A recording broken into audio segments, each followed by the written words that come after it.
Whoops.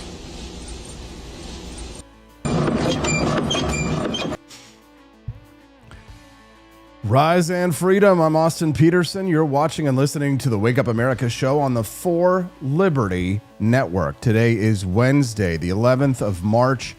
It's 7:04 a.m., 7:05 a.m. Central Time. I'm Austin Petersen. They call me AP for Liberty.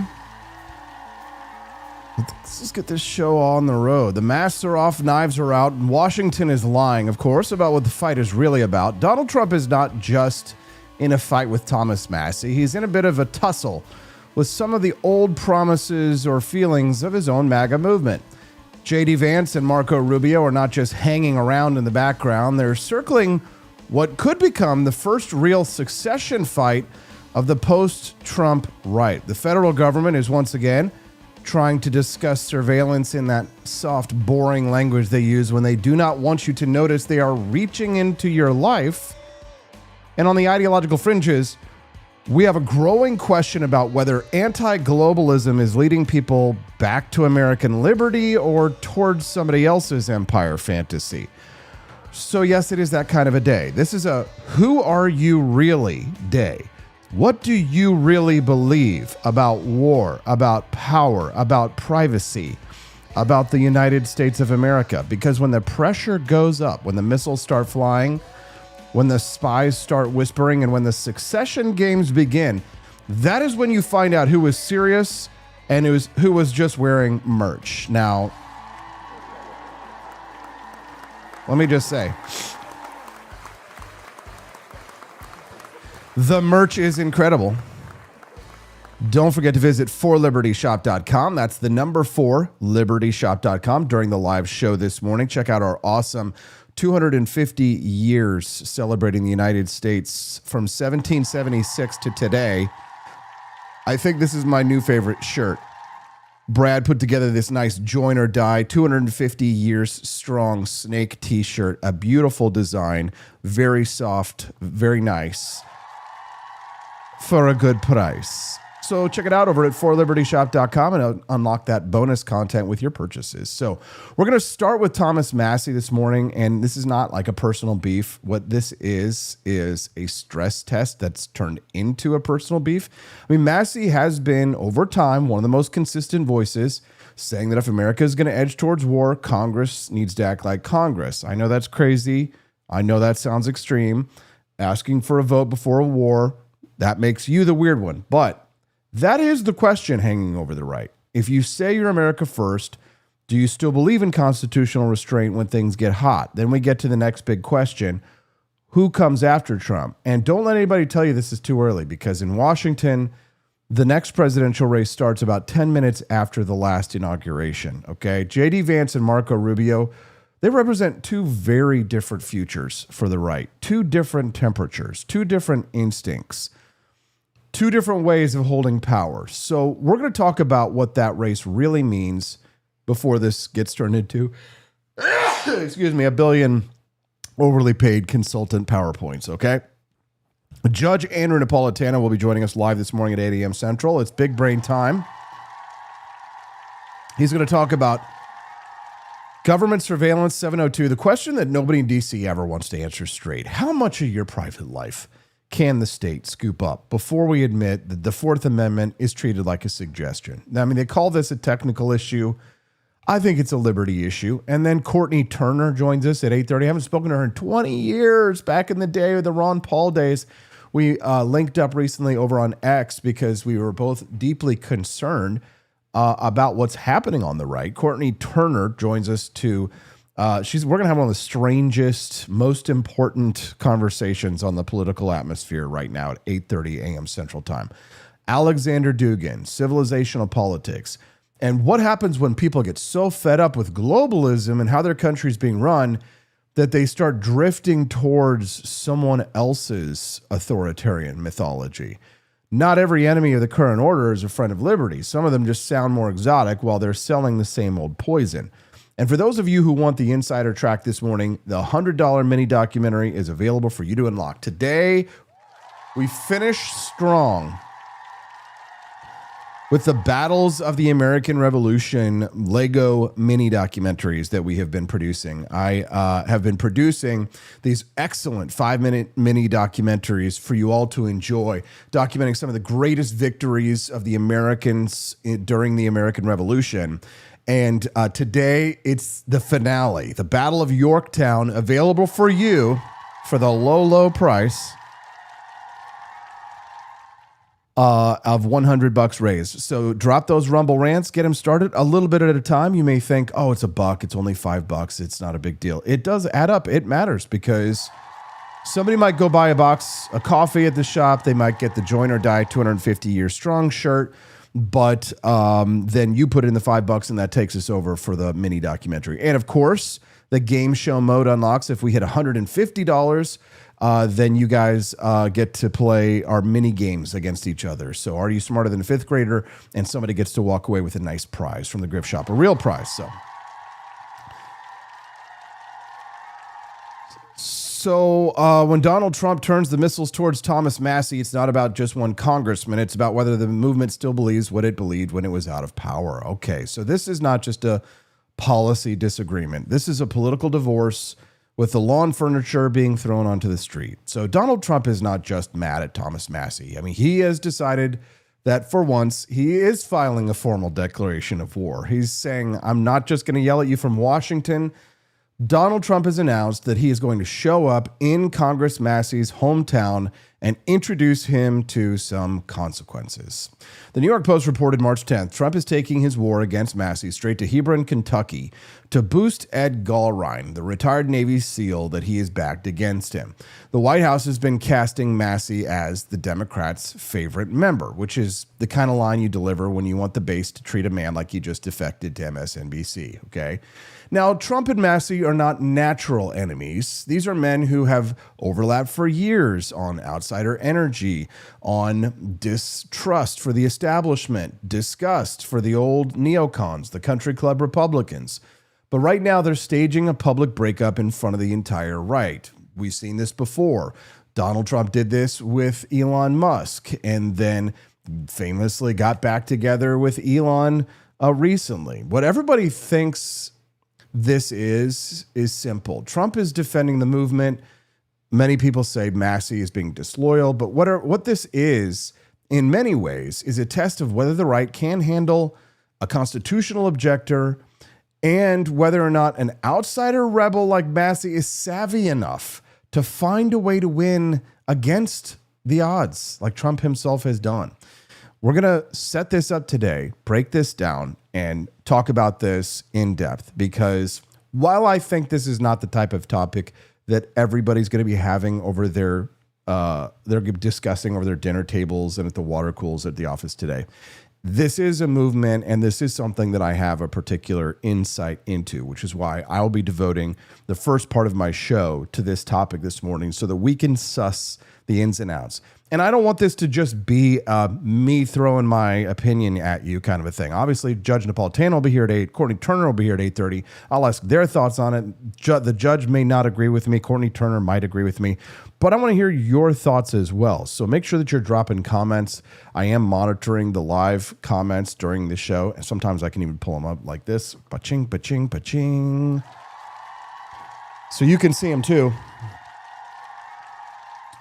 But there's a lot of moving pieces to this story, and I want to get the story right. So please excuse me if I tiptoe through certain things. I'm not walking on eggshells. I'm just trying to treat this subject with the seriousness that it deserves. Okay, so if you want to understand why this feels so personal, then you have to understand who Thomas Massie is. He's not a regular issue Republican backbencher who showed up to vote for tax cuts, take a nice photo with a tractor, and go home. Thomas Massie is an MIT-trained engineer. He's a patent holder. He's a genius, a libertarian-minded Kentucky congressman. And for years, I have supported him and his brand is simple. You know, if leadership wants you to just shut up and vote yes, Massie's first instinct is to ask what page they're hoping you will not read from the bill, right? This is why Reuters described him as Mr. No in 2020. So the first huge public blow-up with Trump came during the March 2020 COVID relief bill fight. This is when Massie forced a recorded vote fight over the $2.2 trillion package instead of just letting it sail through by voice vote. Trump went ballistic, called him a third-rate grandstander, and saying Republicans should throw Thomas Massie out of the party. Okay, this was not just an insult. This was actually the first big reveal of the core conflict here. Okay, Massie believes procedure, process, and the Constitution still matter, even when everybody else is screaming that it is an emergency. Trump believes that moments of crisis require speed, unity, and very little patience for the guy holding up the parade to ask whether the parade has a permit. Both of them have good points. Both of them, I can see where they're coming from. So this was always going to come to a head eventually. We should have known after Donald Trump got elected that the coalitions that were used, the MAGA coalitions this time to try and get him elected in 2024, had very deep principles at odds with one another. Right? RFK Jr. and the MAGA coalition, right? They have, an interest in doing things like banning glyphosate. Donald Trump wants to use the Defense Production Act to actually increase the production of glyphosate. RFK Jr. had to eat crow. He had to do something that he didn't want to do. Of course, he works for the President of the United States. Congressman Massie works for the people of his district. So there is a distinction here. But I am just using that as an example to show you that the MAGA coalition has all of these disparate parts, and many of them do not function together. It's not a natural coalition.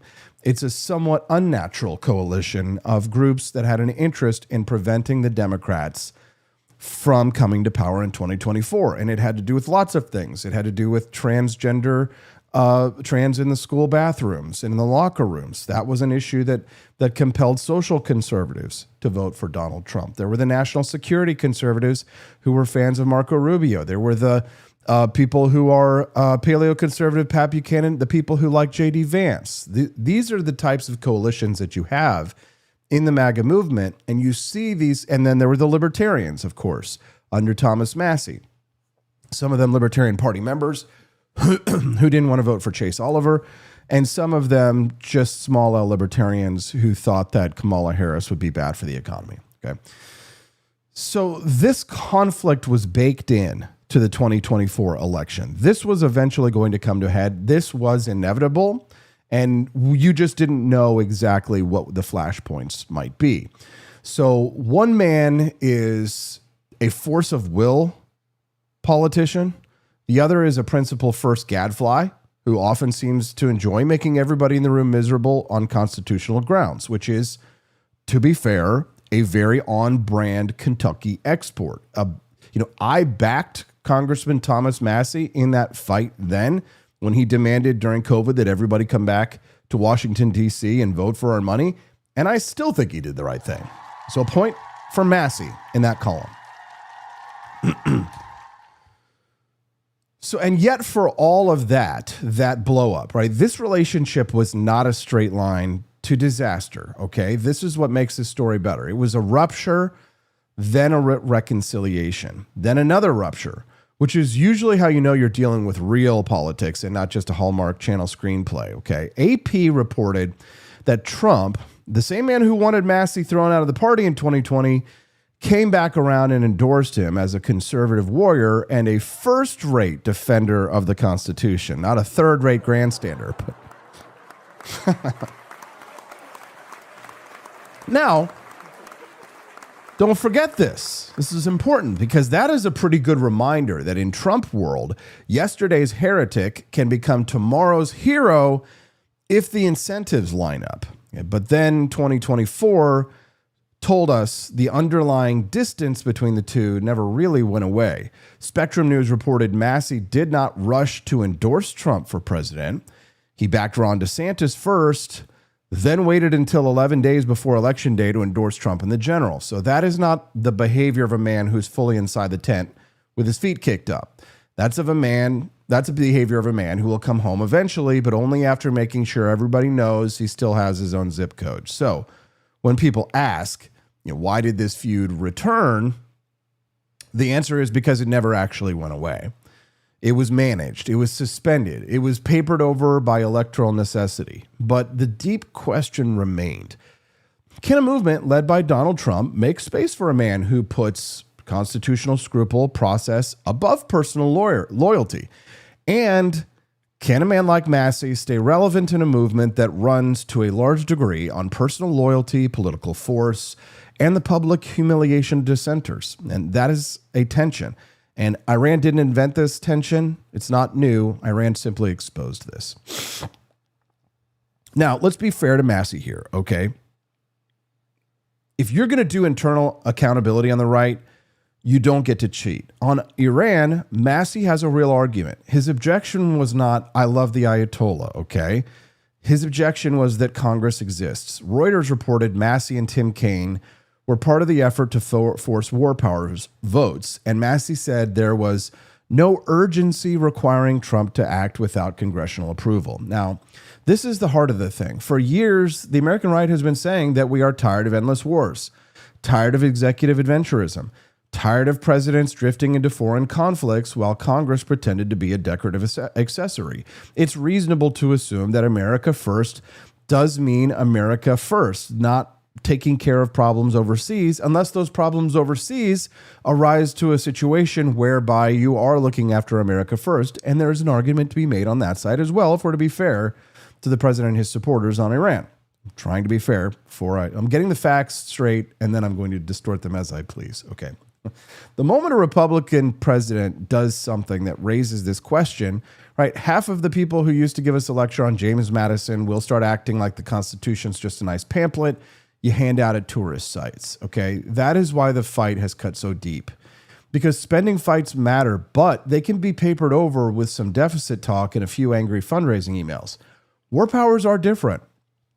They force you to answer whether you meant what you said about, whether anti-war is only when the other party does it. And this is why Massie has become so dangerous to Trump world here, not because he was necessarily wrong on the law, but because he was reminding the movement of its own words at the most inconvenient possible moment. So he's going to get hated for that. Now, to be fair to Donald Trump, because if we're going to demand honesty from the government, we have to be honest about the man leading it. A lot of people in the liberty movement, and even some in the MAGA base, feel blindsided by these strikes. They're pointing to Trump's 2024 victory speech where he said, I'm not going to start a war, I'm going to stop wars. They're calling him a Bush-style regime change president, saying the president of peace is dead, going overboard. But if you feel lied to, you might want to check if you were actually listening. Like, Donald Trump has never been a pacifist. He's a maximum pressure guy who believes peace is something you dictate, not something that you beg for. The White House recently put out a list of 74 different times Trump said Iran could never have a nuclear weapon. He said it in 2016. He said it in 2020. He said it 40 times on the 2024 campaign trail. He told us exactly what his red line was. He didn't hide it. He didn't whisper it. He yelled it into a microphone at every rally from Iowa to Florida. If you were an anti-war libertarian and you ignored all of the times that he said those things, it's probably time for you to take the wax out of your ears, take the blinders off, and start looking at the world as it actually is before you start to put it through the distorted lens of ideology.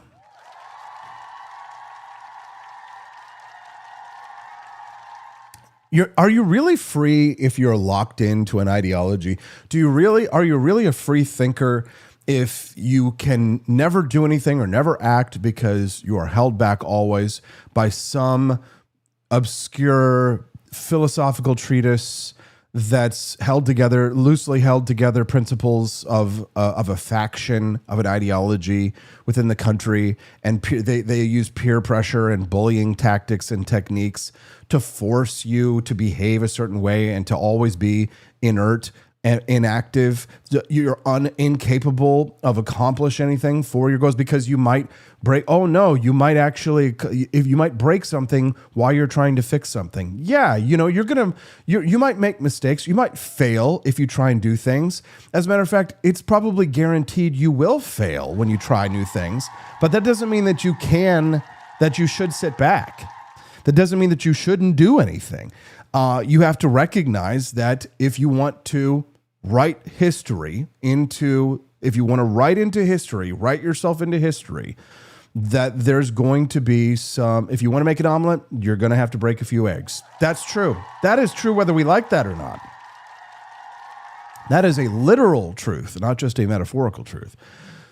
So and Trump in his first term, did he send a strongly worded letter to Qasem Soleimani? No, he sent a Reaper drone. If you saw him do that, and then you still voted for him in 2020 or 2024, ask yourself if you were paying attention or if you haven't looked at the world by putting on the looking glass and are looking at the world through the rose-colored glasses of ideology and utopianism, rather than taking them off and seeing the world as it is, looking at the world as it is, and accepting the world as it is. Most people, they look at the world and they can't accept the world as it is.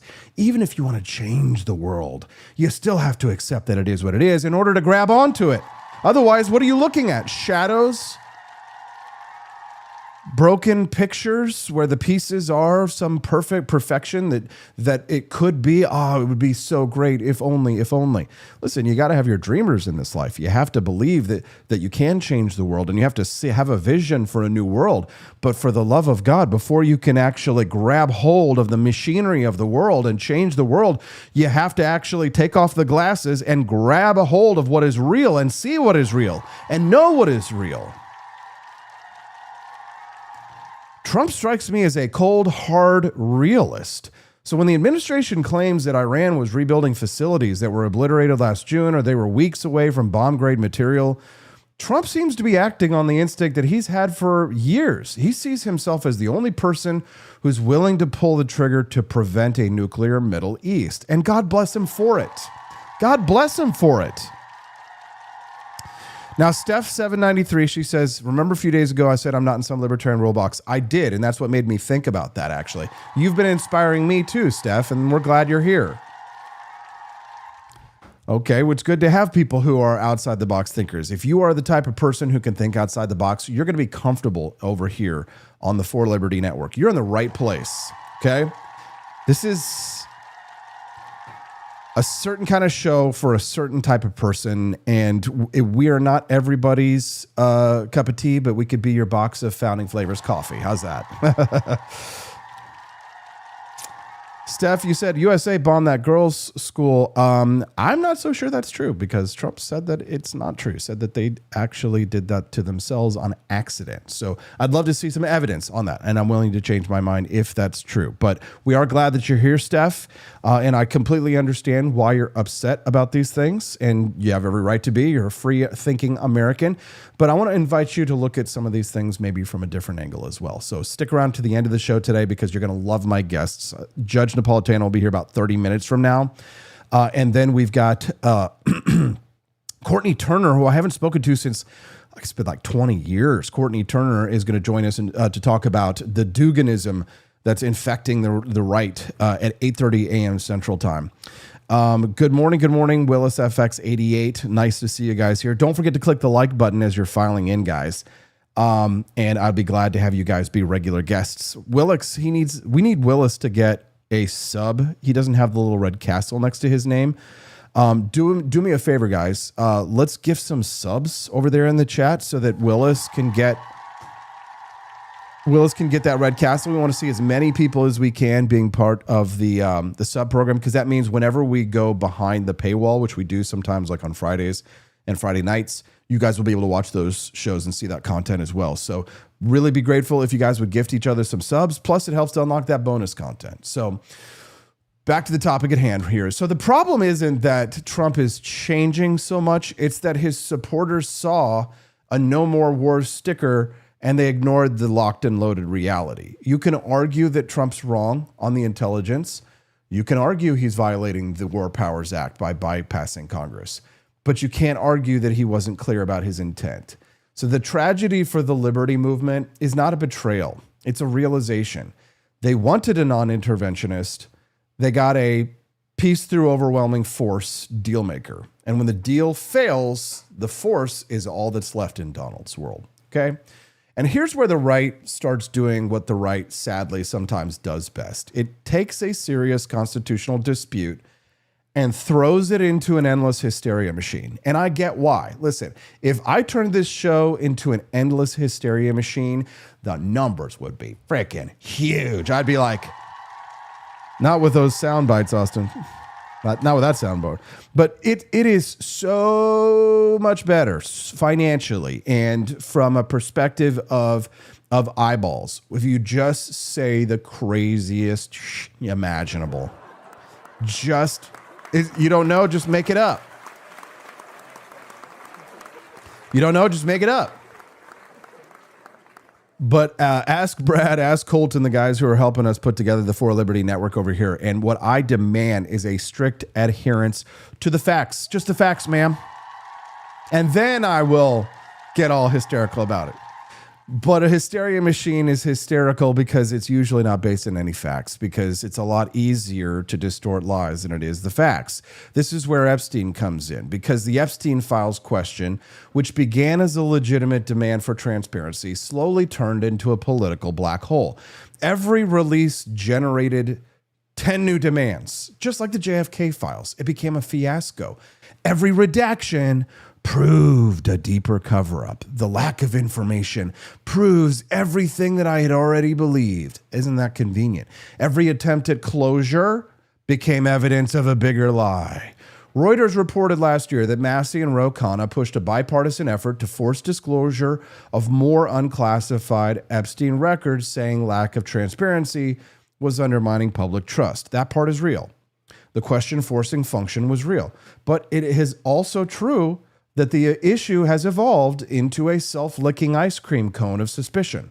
Reuters later reported, even after thousands of pages were released, the political furor didn't end, and it was still ripping away at trust and Republican cohesion. So when Trump says the thing turned into a hoax, I think that's the wrong word. I think that's too broad, right? If he means that the underlying matter never deserves scrutiny, then I think he's wrong about that. But it's not entirely wrong if he means that the modern discussion around the Epstein files has become a hysteria loop that no longer has a satisfying endpoint, and it never will. They will still be talking about this 40 years from now, like they're talking about the Gulf of Tonkin, like they're talking about MK Ultra, like they're talking about the JFK assassination happened in 1963, bro. Like the USS Liberty, which we're getting to in just a moment. But you can feel this dynamic at work in the Massie story, because what should be a focused argument about war powers, donor influence, movement strategy, it just keeps getting sucked into the same endless vortex of moral fog, accusing the president of being a child molester, right? Vibe-based accusations, and people who mistake their obsession for depth. At a certain point, that is not an investigation. That is a lifestyle and a business that is degenerated into a racket. That's not an investigation.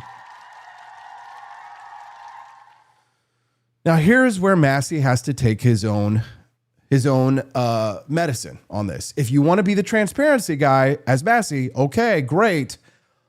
The transparency starts at home. The FEC record doesn't show some secret foreign funding pipeline or an organized Islamist leftist group operation that's bankrolling Thomas Massie. No, I could not verify that. And people who say they can usually have about 3 screenshots, 4 emojis, and a catastrophic lack of shame. The FEC candidate page shows Massie raised most of his money from individual contributors in 2025, with a much smaller slice from other committees. But there is still a fair question here.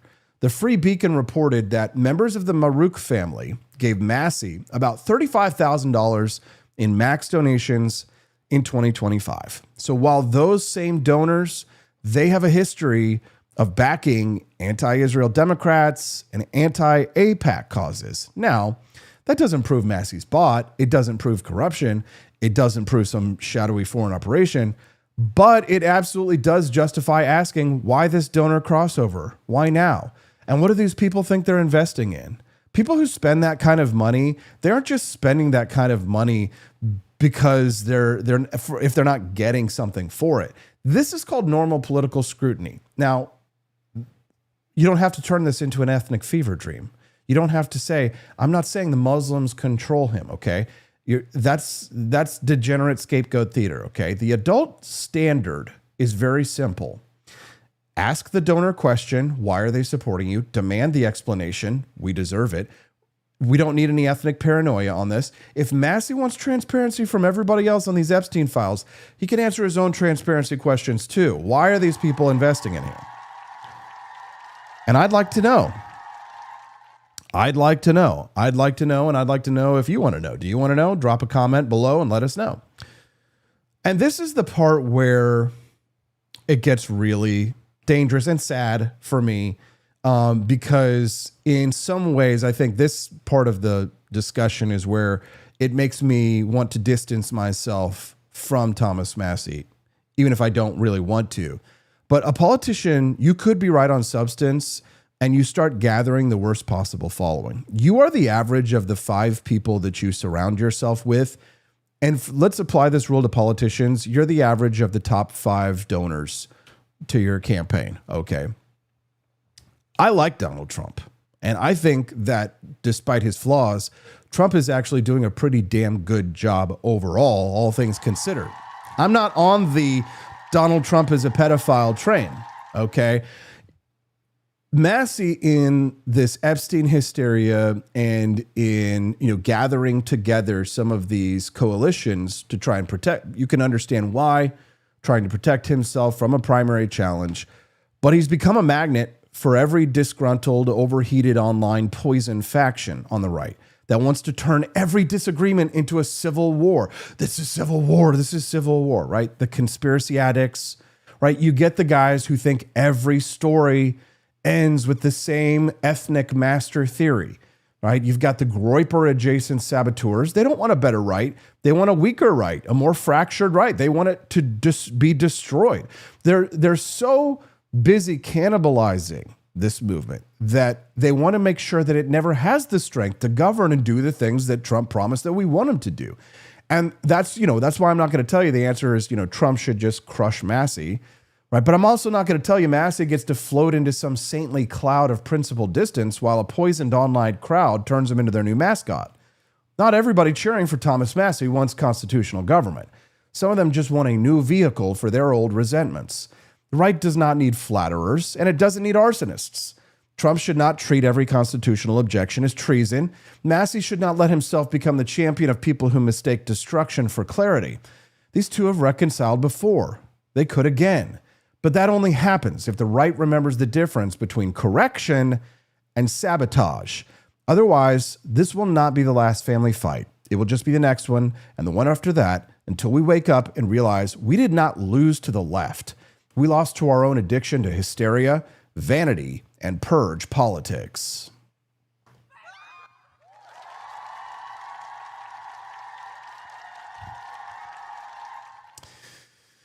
Matt Unruh says, Trump has his own crappy group that supports him, so I don't see this as a reason to distance yourself from Massie. To me, I'm thinking this proves that supporting someone can be nuanced. I think that's true, but two things can be true at once. I can't make common cause with Nazis. I can't make common cause. The problem is that Massie also has the Jewsburg problem. So it's one thing to say AIPAC is attacking you, you're going to fight back against them or the ADL. It's another thing to gather together deliberately the forces of evil, the people who have gathered together in the name of hatred and their ethnic rivalry and their tribalism.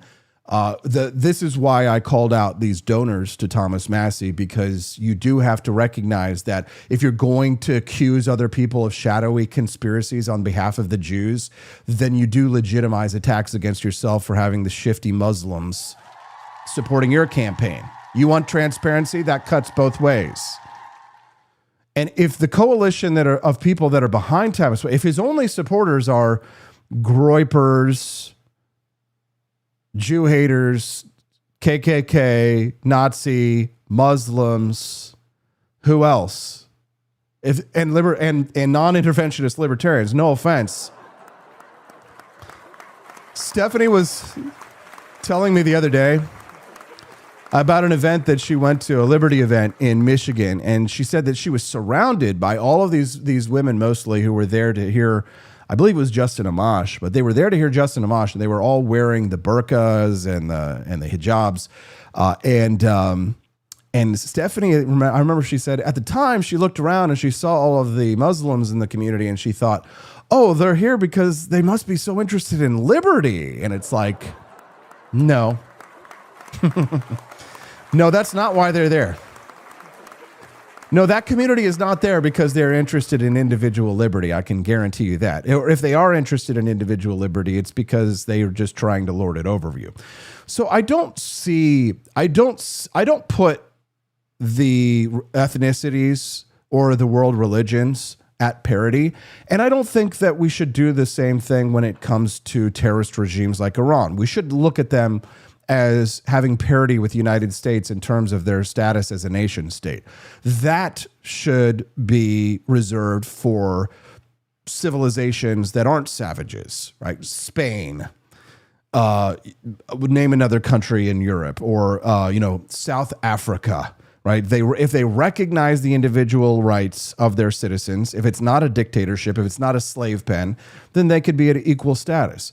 But the people who were showing up there at that event weren't showing up at the Justin Amash event because they were interested in individual liberty. It's safe to say. It's safe to say that they were there because they happened to like a certain non-interventionist foreign policy, which just so happens to go right in line. Poland is doing well. Yes, that is true. Poland is doing well. So the Jewsburg problem. How can you build a movement around people who it's like, again, when I say people who can't stop talking about the John F. Kennedy assassination. Okay, fine. It's the same thing. USS Liberty. It's a sort of a spurging out, we call it. You're incapable of having a conversation about anything but Jews. Do I think Islam is a problem? Do I think Islamic immigration needs to be reduced? Yes and yes. Do I find an excuse to bring up Muslims in every conversation? No, I don't. I don't Islamosperg. But the Jewspergs have a problem. They can't talk about anything else. They literally cannot talk about anything but Jews. And that is a toxic coalition. The Hitlerites, the Fuentards, they're toxic. They will destroy. They are currently at this moment working on a plan to ensure that the Democrats win the midterms. They worked against Donald Trump. They didn't vote for the Republican coalitions. They hate libertarians. They hate everything that people like myself and other actual individualists stand for. There's a reason why the Muslims and the Nazis get along, because they have similar interests. They want the destruction of the West. These are not my people. If this is what Thomas Massie's coalitions are, I'm out. I'm out. Check me the fuck out. Check me the fuck out. You can talk all day about adherence to process, constitutionalism, and tradition, but if what you are bringing if the people that you are bringing inside my house,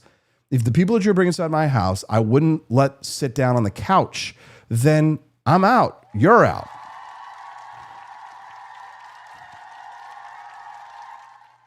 So now we're going to talk about Marco Rubio and JD Vance, because this is all, of course, tangentially related. Don't forget, of course, that we do have bonus content that can be unlocked. As a matter of fact, it looks like Joel went over and bought himself a nice shirt or something like that. Yeah.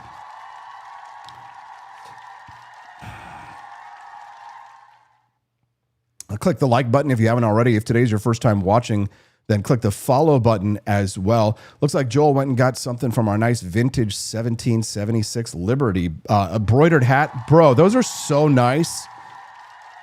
You got the classic dad cap, vintage 1776 Liberty Bell patch embroidered hat. Let me see if I can pull it up on the screen.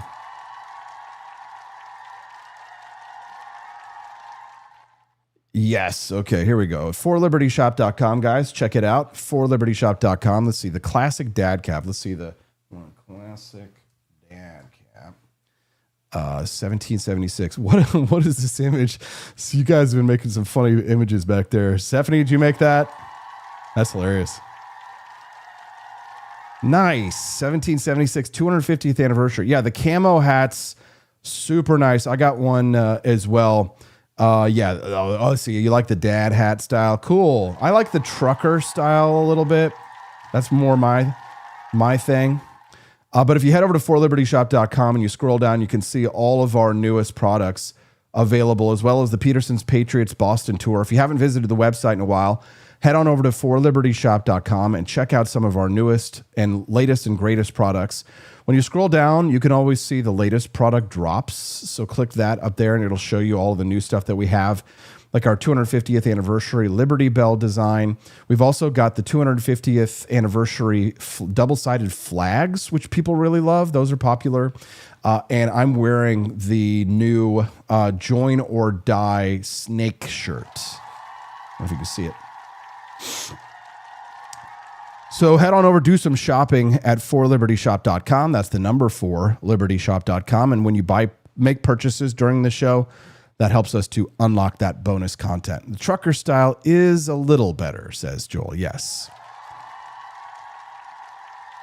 I've got a lot of nice dad hats, though.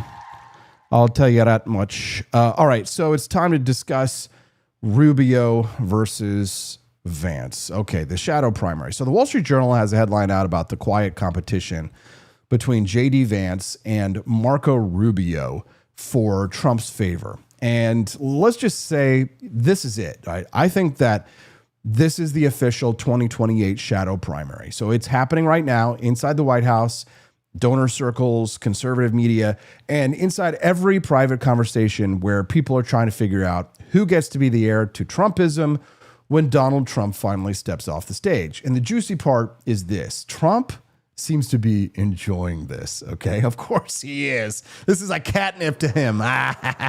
He's got the power. Two ambitious men, both loyal, both hungry, both trying to prove that they are the natural successor, and Trump gets to sit there kind of like the Godfather at the head of the table while everybody else tries to read his eyebrows, right? That is the setup. And this is better than gossip. You know, gossip is just people talking, but this is power rearranging itself in real time. Because here's what makes this delicious. J.D. Vance was supposed to be the obvious heir. He is the vice president. He has the movement credentials. He speaks the language of the post-2016 right. He looks like the man who was built in a lab to carry Trumpism into the next generation.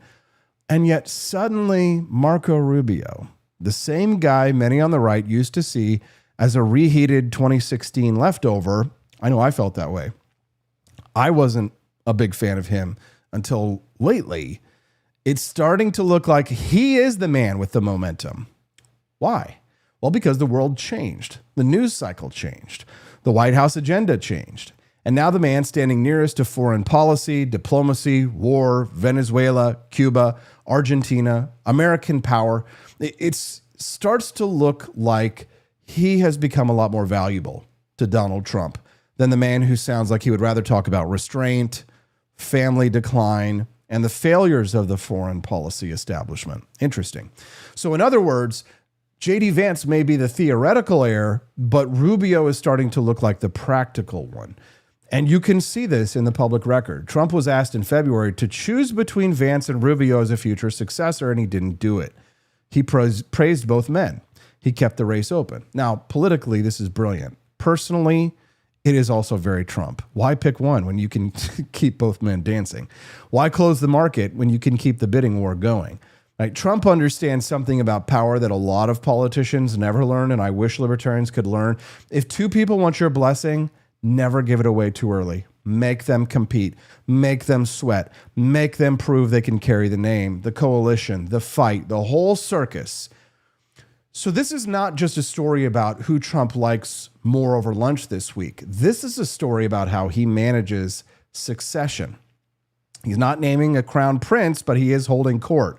And that court has two very different princes in it. Rubio is the polished cabinet room foreign leader. He power projection guy. Vance is more of the movement guy. So the Tucker adjacent, base fluent, new right, elite, skeptical guy. Rubio looks like he can walk into a NATO room and give a hardline statement with perfect posture. Vance looks like he can walk into a Midwest VFW hall and tell you exactly how the ruling class sold out your town. Both of these men, they have value. Both of these men can make a case, but only one of those men currently fits the news cycle better now, and that is Rubio. Why?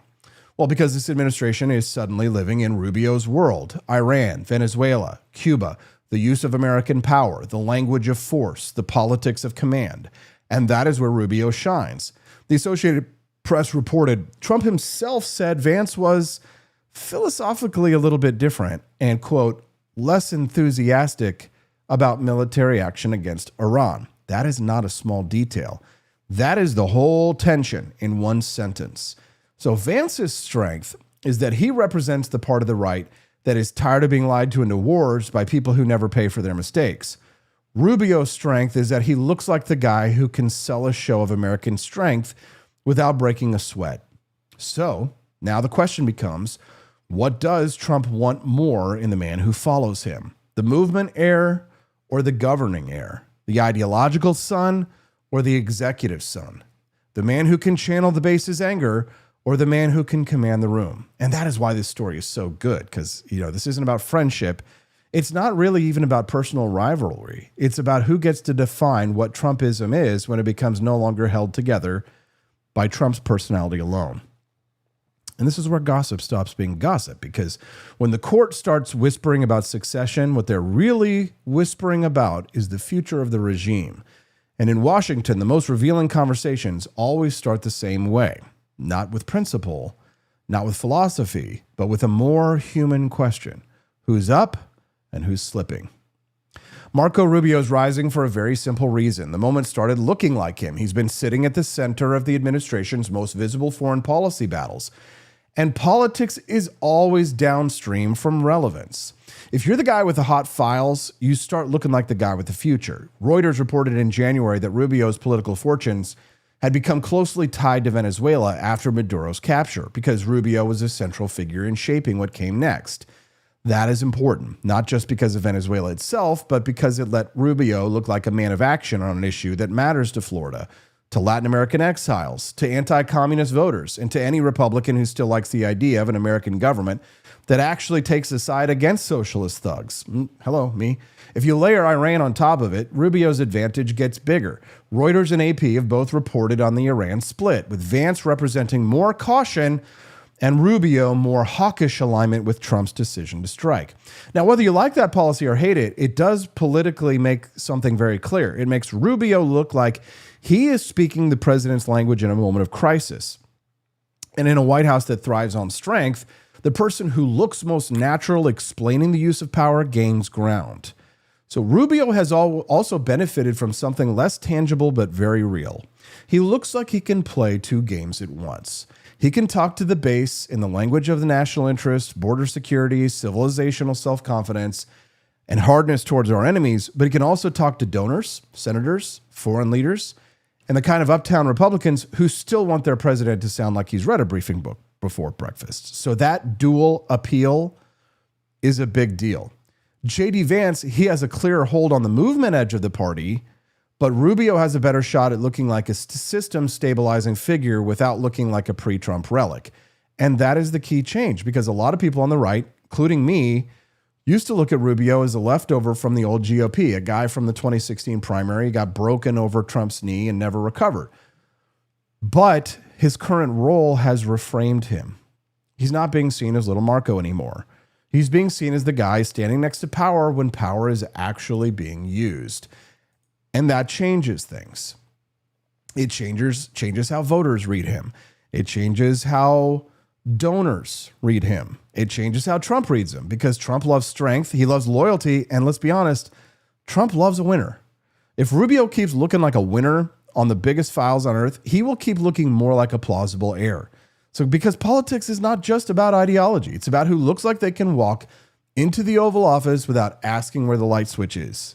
And right now, Rubio looks like he already knows where the switch is, what it does, and which enemies it should be pointed out. So now, before the Vance people start typing angry emails right? From, in all caps, right? From a Black Rifle coffee parking lot. Okay, let me say this very clearly. JD Vance is still very much in this fight. He has not been erased. He's not been discredited. And he has one thing which Rubio does not automatically possess, which is a far deeper claim to being the ideological continuation of post-2016 Trumpism. And that matters a lot. Vance is the vice president. He's been given a major fundraising role for the party. I think Reuters reported last year he was tapped to lead RNC fundraising. So that gives him national donor access, party infrastructure. And I think he's got a built-in argument that he's helping carry the administration through the midterms. He also still polls well with the base. You have to think about that. He also is, with early Republican primary voters, JD Vance still scores very high in the minds of voters. Early 2028 polls, I think, show him leading the field. Rubio's in second. Early polls are not destiny, of course, but they do tell you that the base sees Vance as the natural heir. And he understands the language of the new right better than Rubio does. He talks about elites. He talks about family decline. He talks about deindustrialization. He talks about foreign policy as a series of expensive mistakes made by people who never had to send their own kids to fight. So that is a moral framing, and it has deep appeal in the Republican coalition that Trump built. He also kind of benefits from a generational positioning. He doesn't feel like a holdover. He feels like a next stage product of the Trump era. Younger, sharper, more intellectual than Trump in some ways, but still able to play the cultural combat game. Vance can talk about trade, immigration, family, corporate power, and the foreign policy blob all in one sentence without sounding like he got lost on a way to Heritage Foundation panel from 2009. So that's why he's still dangerous. Vance's politics make the most sense in a moment of fatigue with war, elite failure, domestic decay.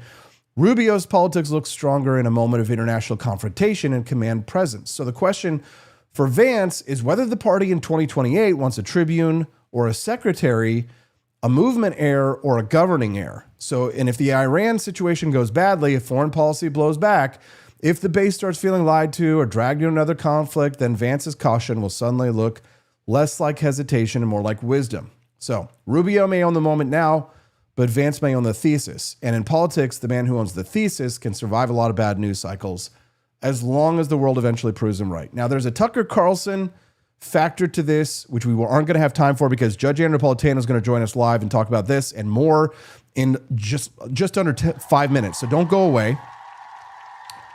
We'll talk about the J.D. Vance, Tucker Carlson, Donald Trump situation with Courtney Turner. She's going to join us at 8:30 a.m. Central. We're going to take a quick little detour with the judge. Looks like we've raised today's bonus content, so you guys get to see the Lego mini documentary. That's awesome. So don't go away. We're going to go to a quick little, not commercial break. You get to enjoy the mini doc. In the golden haze of late summer 1781, the American Revolution teetered on the edge of exhaustion. 6 years of war had bled the young nation dry, armies ragged, treasuries empty, morale frayed by defeats and endless marches. Yet from the north came a masterstroke of strategy and alliance. General George Washington, tall and grave in his blue and buff uniform with gold epaulets and a black cockade on his tricorn hat, had long dreamed of trapping the British in a decisive blow. His French ally, Lieutenant General Jean-Baptiste Donatien de Vimeur, Comte de Rochambeau, resplendent in white coat faced with rose, silver lace gleaming, agreed. The plan: march south from New York to Virginia, where British Lieutenant General Charles, Lord Cornwallis, had entrenched his army at Yorktown, a sleepy tobacco port on the York River Peninsula. Cornwallis, in scarlet coat with gold braid, had ravaged through the Carolinas and Virginia, burning farms and scattering patriot forces under the Marquis de Lafayette. By August, expecting naval resupply and reinforcements from General Sir Henry Clinton in New York, he fortified Yorktown with 10 redoubts, earthen forts ringed by abattis of sharpened stakes, and a line of trenches. About 8,000 troops, British regulars in red coats and white breeches, Hessian mercenaries in blue, loyalists, and sailors, dug in, confident the Royal Navy would keep the Chesapeake open. But fate turned on the sea. French Admiral François-Joseph Paul, Comte de Grasse, sailed his fleet of 24 ships of the line and 3,000 troops from the West Indies. On September 5th, off the Virginia Capes, de Grasse's ships clashed with British Admiral Thomas Graves's fleet in a smoky, cannon-thundering duel. The French held the bay, forcing Graves to withdraw. De Grasse then blockaded the mouth of the Chesapeake, trapping Cornwallis by water while de Barris's squadron slipped in with siege guns and supplies. Washington and Rochambeau's combined army, some 8,000, 9,000 Continentals and militia in faded blue coats, hunting shirts, and tricorns, joined by 10,000 French regulars in white uniforms and bearskin caps, marched south in secrecy, feinting toward New York to deceive Clinton. They reached Williamsburg by late September, linking with Lafayette's force. On September 28th, under a warm autumn sun, the 17,000, 19,000 Franco-American troops marched from Williamsburg to Yorktown, encircling the town in a vast arc. French engineers, masters of siegecraft, began the methodical work, digging the first parallel trench 600 to 800 yards from British lines, protected by zigzagging approach saps. The bombardment opened on October 9th. American and French batteries, over 100 heavy guns hauled from Newport and the fleet, roared day and night. 24-pounders and howitzers hurled solid shot and exploding shells into Yorktown streets, smashing houses, splintering palisades, and silencing British guns one by one. The ground shook. Smoke hung thick over the river. Lieutenant General Charles Lord Cornwallis withdrew his outer redoubts, pulling his men into the inner defenses as casualties mounted and supplies dwindled. By October 11th, the first parallel complete, the Allies pushed forward to the second parallel, just 300 yards from the British. Two key redoubts, 9 and 10, blocked the line. On the stormy night of October 14th, under cover of darkness and driving rain, assault columns struck. French troops under Guillaume de Dupont stormed Redoubt 9 with bayonets fixed, scaling the parapet in fierce hand-to-hand fighting. Across the field, American light infantry led by Lieutenant Colonel Alexander Hamilton, young, brilliant, in dark blue coat, charged Redoubt 10. They hacked through a bodice with axes, leaped the ditch, and overwhelmed the Hessian garrison in minutes. Allied losses were light, fewer than 40 killed and wounded, but the redoubts fell, opening the way for guns to enfilade the British lines. The cannonade intensified. Shells rained into Cornwallis's headquarters. One nearly killed him in his cave shelter by the river. On October 15th, a desperate British sortie under Colonel Robert Abercrombie spiked a few Allied guns before being driven back, but repairs were swift and the barrage resumed. Food ran low in Yorktown, horses slaughtered, bread moldy. Cornwallis attempted a breakout across the York River on October 17th, but was thwarted by sudden storms scattering his boats. With no relief from Clinton's delayed fleet and his army crumbling, hundreds dead or wounded, morale shattered, Cornwallis raised a white flag on October 17th. Negotiations followed. On October 19th at 2 o'clock in the afternoon, the British marched out between parallel lines of silent French and American troops, French on the left in immaculate white, Americans on the right in patched uniforms. Drums beat a slow march, fifes played, the world turned upside down. Colors cased, muskets grounded, the redcoats and Hessians surrendered their arms in a field outside town. Cornwallis, claiming illness, sent Brigadier General Charles O'Hara to offer his sword. Washington directed O'Hara to Rochambeau, who deferred to Washington. The American commander accepted with quiet dignity. Nearly 8,000 British prisoners, along with 240 cannon, marched into captivity. Allied casualties were remarkably light, about 88 killed and 300 wounded. The British lost around 150-300 dead, hundreds wounded, and the rest captured. News of Yorktown raced to Europe. In London, Prime Minister Lord North exclaimed, "Oh God, it is all over." The victory convinced Britain that the war in America could not be won. Peace negotiations began, culminating in the Treaty of Paris in 1783, recognizing the independence of the United States. At Yorktown, in the fall of 1781, the combined might of American resolve and French alliance had forged the final link in the chain of liberty. From the blood-soaked fields of Lexington to the cannon-smoked trenches of Virginia, the improbable dream of a free nation had become reality. The world had indeed turned upside down. Welcome back to the Wake Up America show. I'm your host, Austin Petersen. There's a big surveillance fight brewing in Washington, and like a lot of dangerous things in government, it's being discussed in the most boring language possible. Section 702, write it down. The Foreign Intelligence Surveillance Act is set to expire on April 19th, 2026, unless Congress renews it. Supporters say it's essential for tracking foreign threats. Critics say the real problem starts when Americans get swept into that system and federal agencies go searching through those communications without a traditional warrant. So it's not just a dry fight over legal acronyms. This is a live question about whether the government can claim it is targeting foreign threats while building a surveillance machine that moves closer and closer to you, the free American person in this country. Joining us now to discuss, host of Judging Freedom, Judge Andrew Napolitano, good friend of the show, to talk about Section 702. Good morning, Judge, and thank you for joining us today.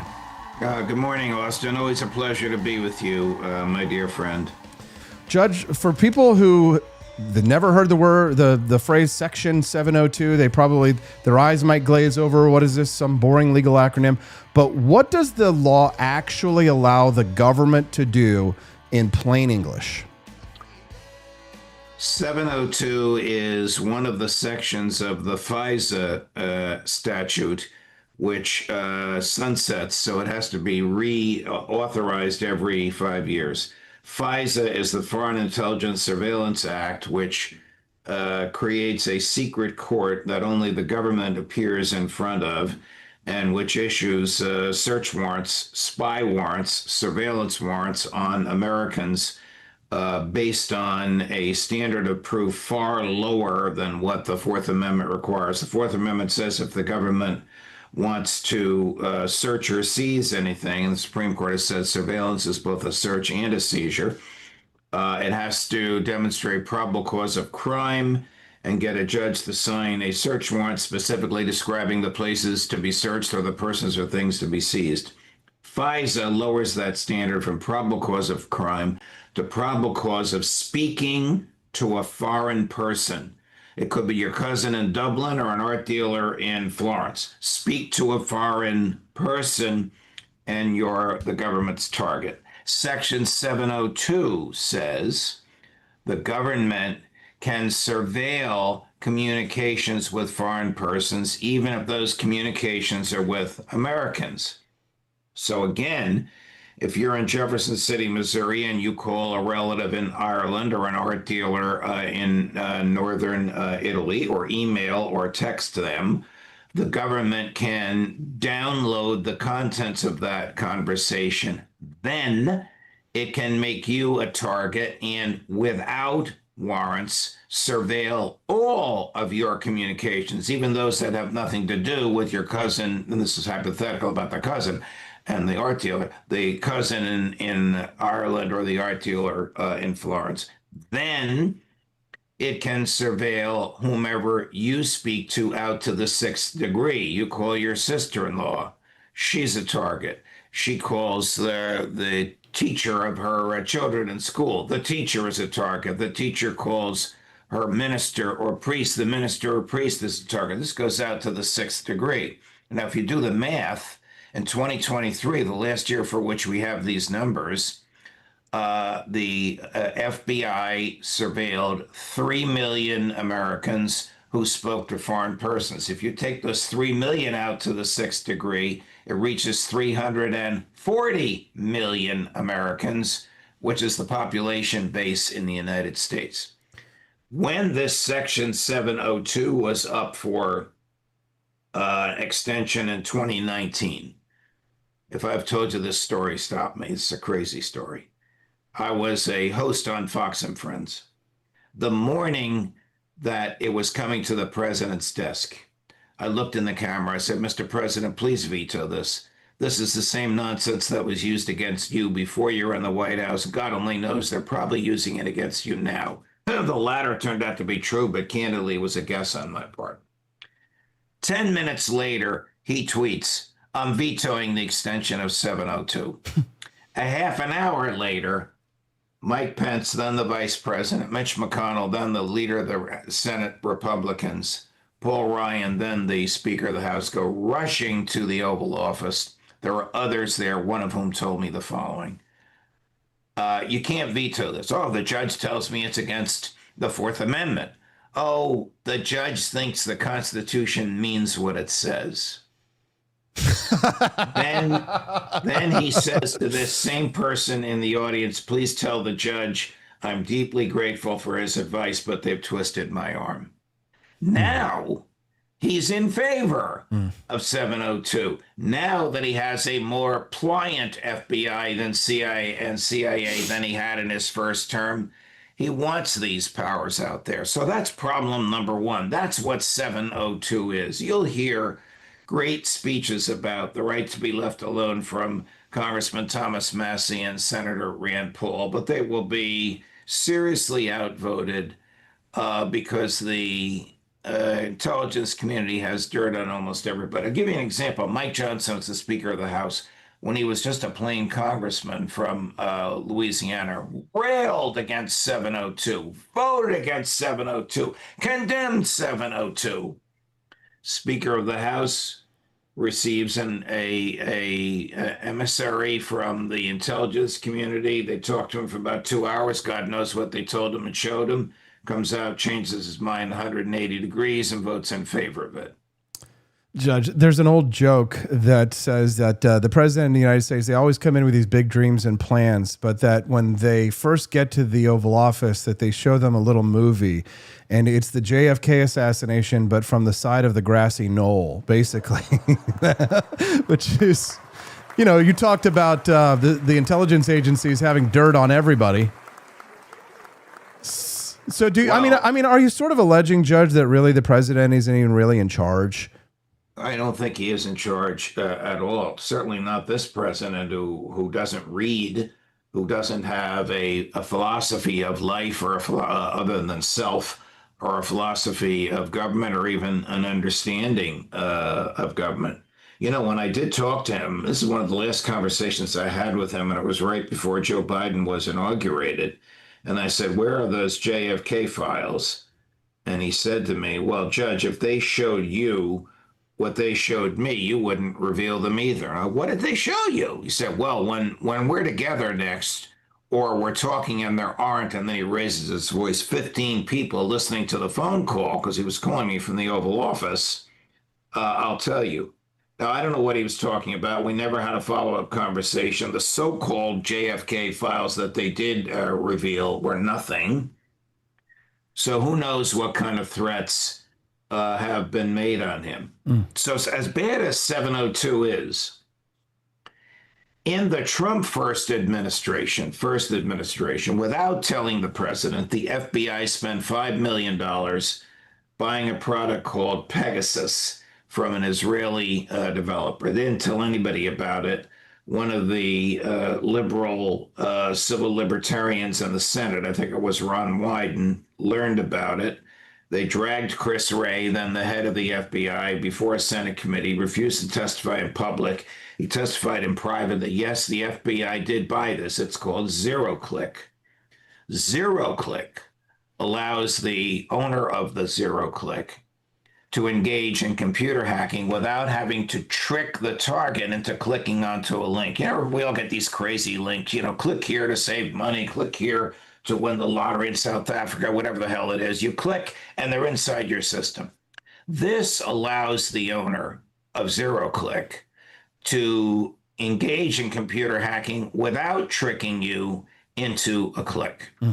Chris Wray told the Senate committee, don't worry about it. We haven't used it. We're not going to use it. Why'd you buy it? Well, we bought it because we wanted to see how it worked. Well, nobody believed him. Where is it now? It's in a warehouse in New Jersey. It's probably owned by Tony Soprano. Kidding about Tony Soprano, because my friend Jimmy Gandolfini is in heaven. But anyway, to follow up on this, the president of the United States at the time this interrogation of Wray took place did not believe his own FBI director, Joe Biden, signed an executive order prohibiting the feds from using ZeroClick. Last week, we learned that Donald Trump rescinded that executive order. So now the feds have ZeroClick. Bottom line, they don't need Section 702. They have totally emasculated the Fourth Amendment if they can engage in the crime of computer hacking, which is a felony, 5 years in jail per hack. Don't expect to see any CIA, NSA, or FBI agents prosecuted for computer hacking, because that's how they make their living. Now, Judge, this is we call this big brain time. This is how I build this segment, which means that we talk about the policy, we talk about the news of the day, but I like to get meta. Every once in a while, I like to take this discussion into a deeper philosophical question, because what I'm trying to sort of understand is the rights of American citizens are supposed to be protected by government. If government is to exist, then its role is to protect our liberties, not to take them away. So Section 702, it goes against our Fourth Amendment rights. But when you're talking about foreigners, right, we have delineated to Americans in some ways, I won't say it's a positive right when it comes to the Second Amendment, but the United States government can't guarantee the natural individual right of self-defense to every person on the planet. They can't do that without taking every single country in the world underneath its jurisdiction. So how do we deal with the problems of when it comes to, quote unquote, the rights of foreigners, recognizing that you and I, we believe in a universal concept of rights, that our rights are intrinsic to our humanity.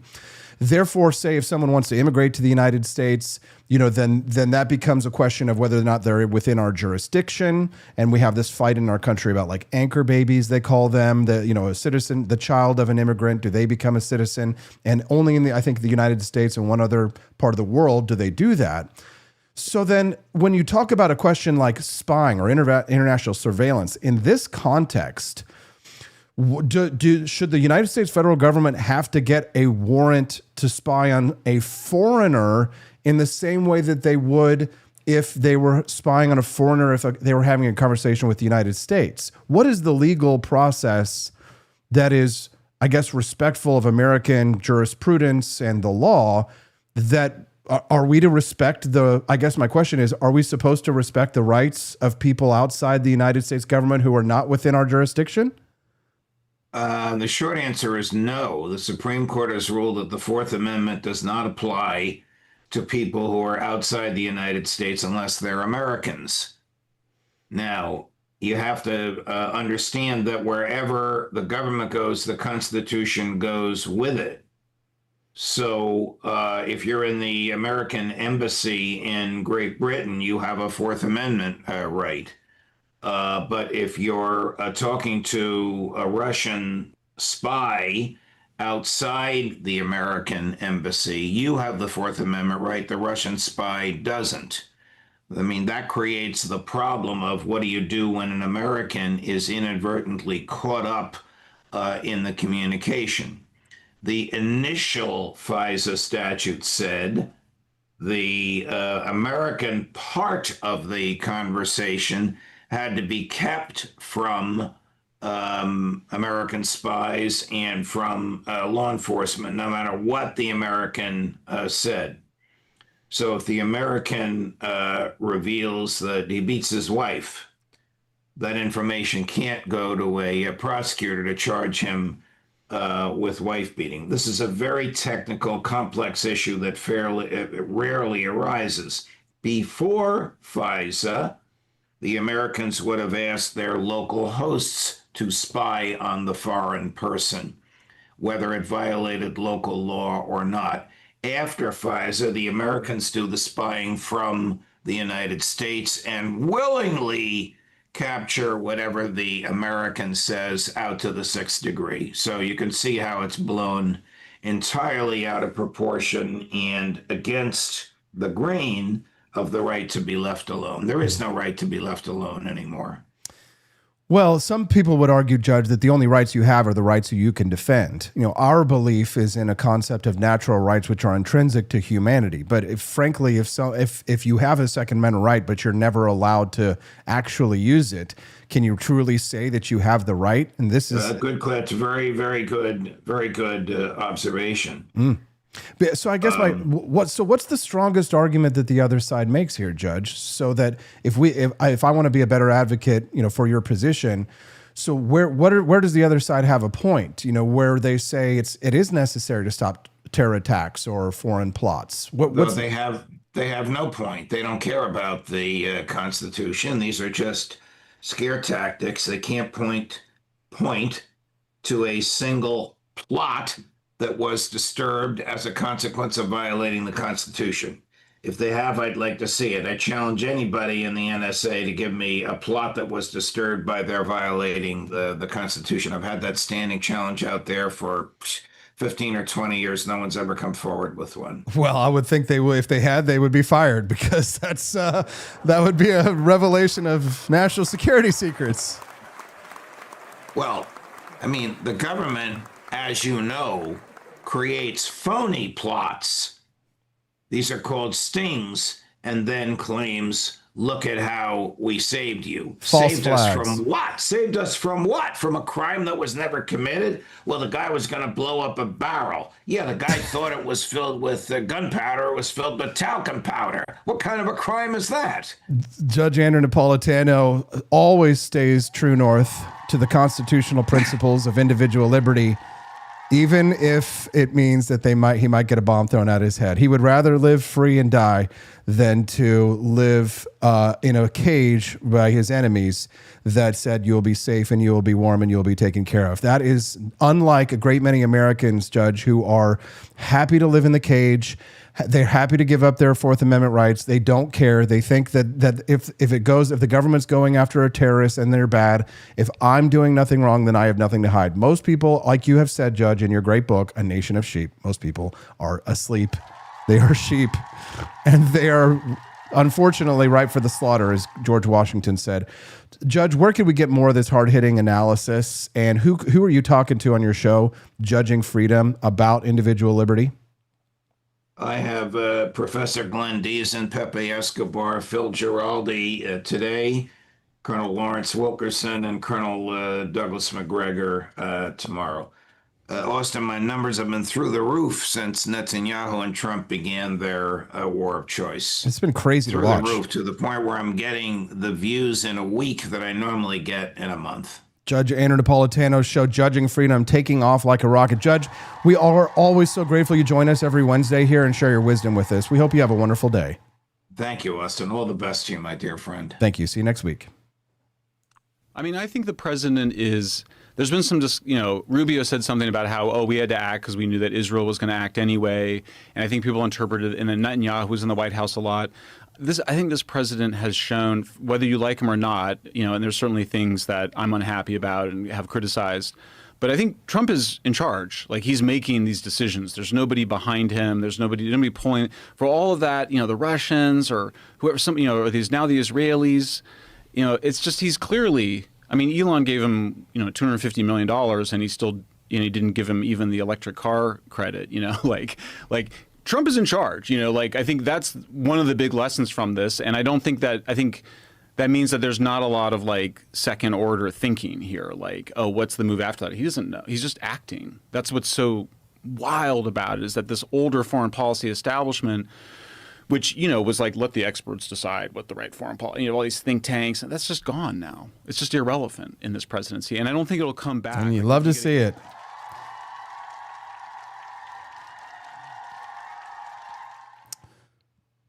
So here's a little scoop, an inside scoop for you guys. A lot of us creators are talking about behind the scenes, and it's one of the big reasons why I think Rumble has a future and why I will absolutely always be on Rumble. They made a way to super chat, like Rumble Rant here, to creators like me so we can get paid immediately and without any fees. So YouTube and Twitch, they'll take up to 50% of the fees when you do those Rumble Rants, but this method actually takes none. The platform takes zero fees, so I will keep nearly 100% of what you send me. So you can super chat on this show with Bitcoin, Tether, or even Tether Gold stable coins. The tip will show up directly in the Rumble chat, which of course I'll do my best to read. All you need to do is download the Rumble wallet on the App Store and send the tips to your favorite creators. So you can go to wallet.rumble.com, or you can download the app directly from the App Store. See that QR code on the screen. I mean, seriously, this is an amazing way to get rid of a middleman and help build the creator economy. Shout out to Rumble for making this disruptive technology. Thank you very much.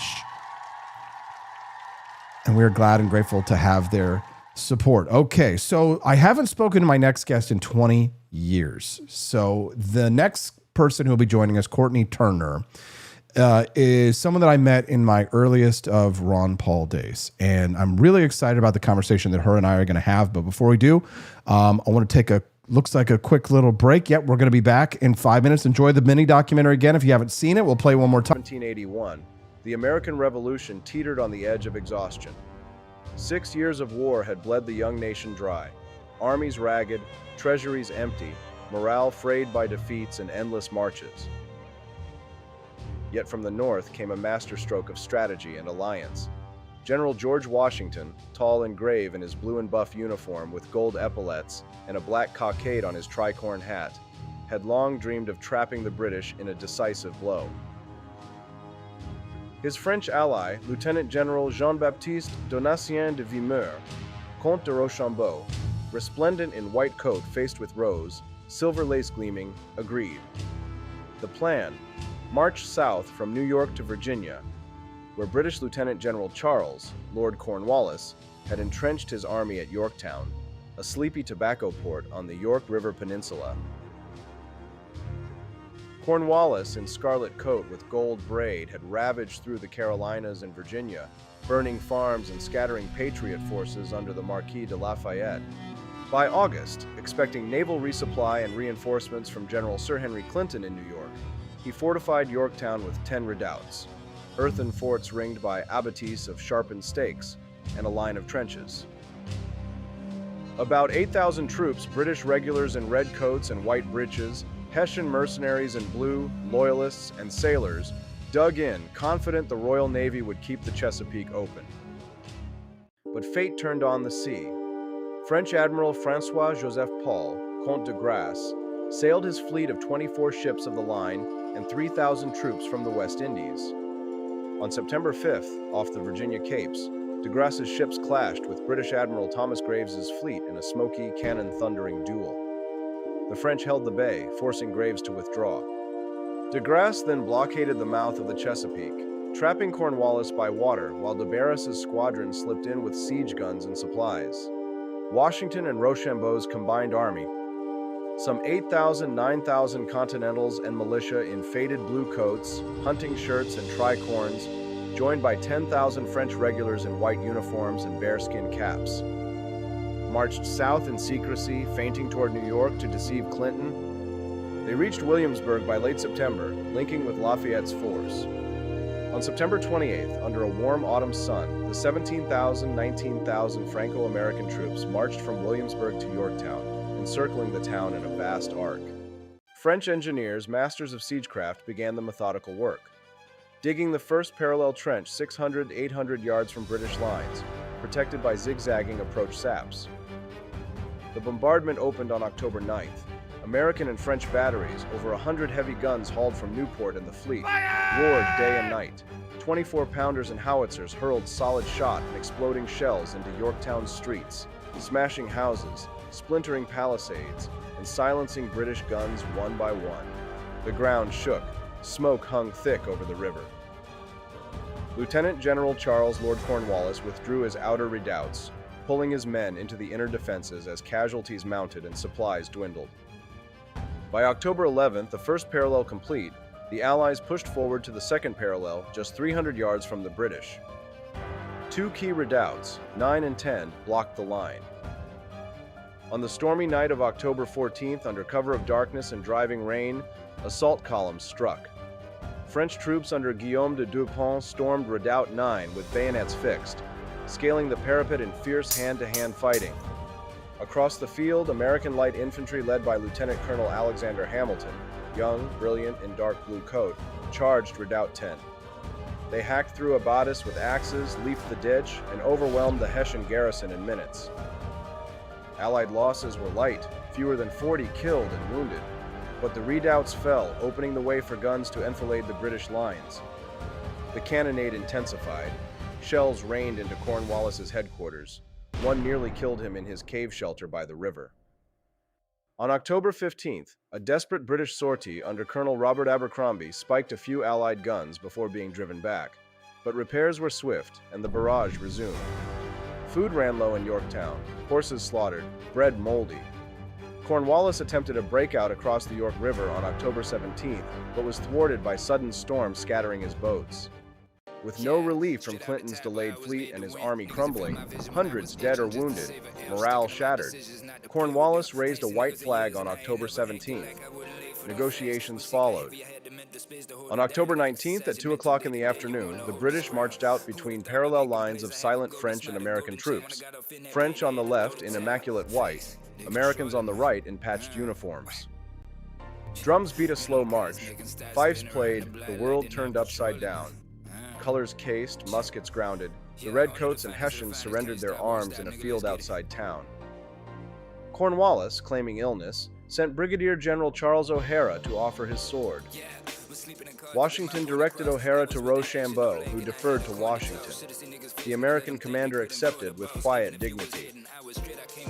Nearly 8,000 British prisoners, along with 240 cannon, marched into captivity. Allied casualties were remarkably light, about 88 killed and 300 wounded. The British lost around 300 dead, hundreds wounded, and the rest captured. News of Yorktown raced to Europe. In London, Prime Minister Lord North exclaimed, "Oh God, it is all over." The victory convinced Britain that the war in America could not be won. Peace negotiations began, culminating in the Treaty of Paris in 1783, recognizing the independence of the United States. At Yorktown, in the fall of 1781, the combined might of American resolve and French alliance had forged the final link in the chain of liberty. From the blood-soaked fields of Lexington to the cannon-smoked trenches of Virginia, the improbable dream of a free nation had become reality. The world had indeed turned upside down. In a city where businesses never sleep, the technology still crashes. When technology turns criminal, they send up the signal. He's not a myth, and he's definitely not your nephew who knows computers. He installs, he protects, he backs it up, he keeps your business online and out of trouble. Managed IT, security, cloud, support that actually answers the phone. Layer 8 tech.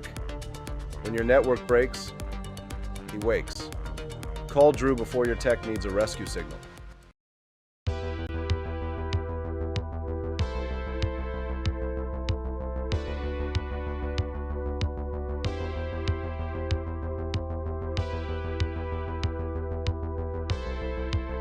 Are you tired of the strange radioactive effects of leftist culture? Do you ever wonder what happened to good old-fashioned American values? Well, fear no more, because there's a new force fighting back against the cultural rot of today. With the COVID, with dealing with everything we have to do with, if we finally beat Medicare, with the COVID, Welcome back. There's a strange ideological crosscurrent running through parts of American politics right now. Alexander Dugin is a Russian ultranationalist thinker who spent years pushing a worldview that treats the United States, liberalism, and the Western order as civilizational enemies. He's not just another foreign commentator throwing hot takes. He represents a whole philosophy built around empire, multipolar power, and the idea that the West should be broken down and replaced. Now, that doesn't mean every American who hates globalism or distrusts the foreign policy establishment is secretly joining the Dugin book club. Not every anti-establishment voice is a Eurasian mystic with a Wi-Fi connection, but it does force a real question. When people get fed up with elites, foreign wars, and managed decline, how do they make sure they're not drifting into somebody else's civilizational project? Joining us now, old friend Courtney Turner joining us live here on the Wake Up America show. Good morning, Courtney, and welcome. It's good to see you again. 20 years. Good to see you. Yeah, it's been a while. Thanks so much for joining us, Courtney. I've really been enjoying your takes online, and I look forward to sharing with people your X account where they can follow you as well a little bit later. But for people who haven't heard the name and maybe don't even know the story, who is Alexander Dugin? Why has he become such a relevant figure in these broader ideological debates? So he's what they call a Eurasianist, and he's also a traditionalist with capital T, which is what Bannon is as well. They believe in kind of an esoteric tradition that's based on Rene Guénon. I'm probably going to mispronounce his name. I apologize for that. And Ebola. And this is this idea of like that there are these cycles and that we're about to approach the Kali Yuga, and it's a very apocalyptic kind of a theory. But Dugin believes that Russia is going to be the third Rome. He's talked a lot about this. And so when I said Project Russia, I know it sounds talking about like, what we're seeing with all these influencers who seem to be working at the behest of Russia. And that's but there's actually a series of books. So only one of them has been translated into English. So as of right now, the three others have not, but 3 million Russians have gotten a hold of these books. They've been given to the heads of states in Russia, and they're actually called Project Russia, this series of 4 books. And so what their premise is that Russia needs to take over the world, essentially. And in order to do that, we need to take down the West. And of course, America is standing in the way. And they feel that they don't really need to do much except for exploit what's already here. So exploit some of the things that are, some of the excesses, like the, rampant consumerism. They talk specifically, actually, about, and this is, I think, where we had converged a bit online. They talk explicitly about the libertarian ethos and Santa Fe Institute and how that will be a huge tool to help take down America and create destabilization and demoralization. So the whole Yuri Bezmenov's, 4 stages of how we get to the new normal, renormalization. And so they talk about using the media, talking about podcasters and media influencers. And so watching Dugin, who has been a big proponent of this traditionalist, which is a form of perennialism. For those who aren't familiar with the perennial philosophy, this is Madame Blavatsky had said that actually theosophy was essentially evolving perennialism. She said that it's a syncretic philosophy that encompasses all the philosophies and religions. It was not a religion, but it encompasses many of the philosophies and religions in the world, except for traditional Judaism and Christianity. And it was because of, Bailey used the word separateness. She didn't like their separateness. But for Blavatsky, she said it was antithetical because they were not, she accepted things like, Kabbalistic Christianity and Judaism.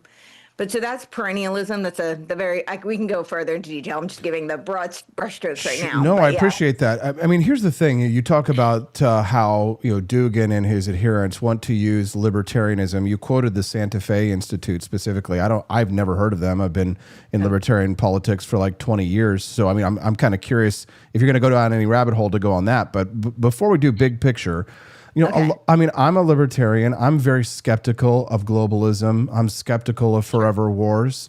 I'm skeptical of elite managed politics. So I guess where's the line, do you think, between legitimate American dissent, but then rhetoric that starts echoing something deeply anti-American? So I think some of the places where they're specifically saying we can exploit, and I'll get to Santa Fe because that is a huge part of it. Yeah. But some of the things that they're thinking that could be exploited are libertarians tend to be, and I know there's a schism with the hardcore anarchists versus, libertarian, big L, little L. It's not a monolith. I respect that. But the idea that, they're very anti-government, that they don't trust any state, kind of infrastructure apparatus at all, which is actually antithetical to the founding principles of the United States of America.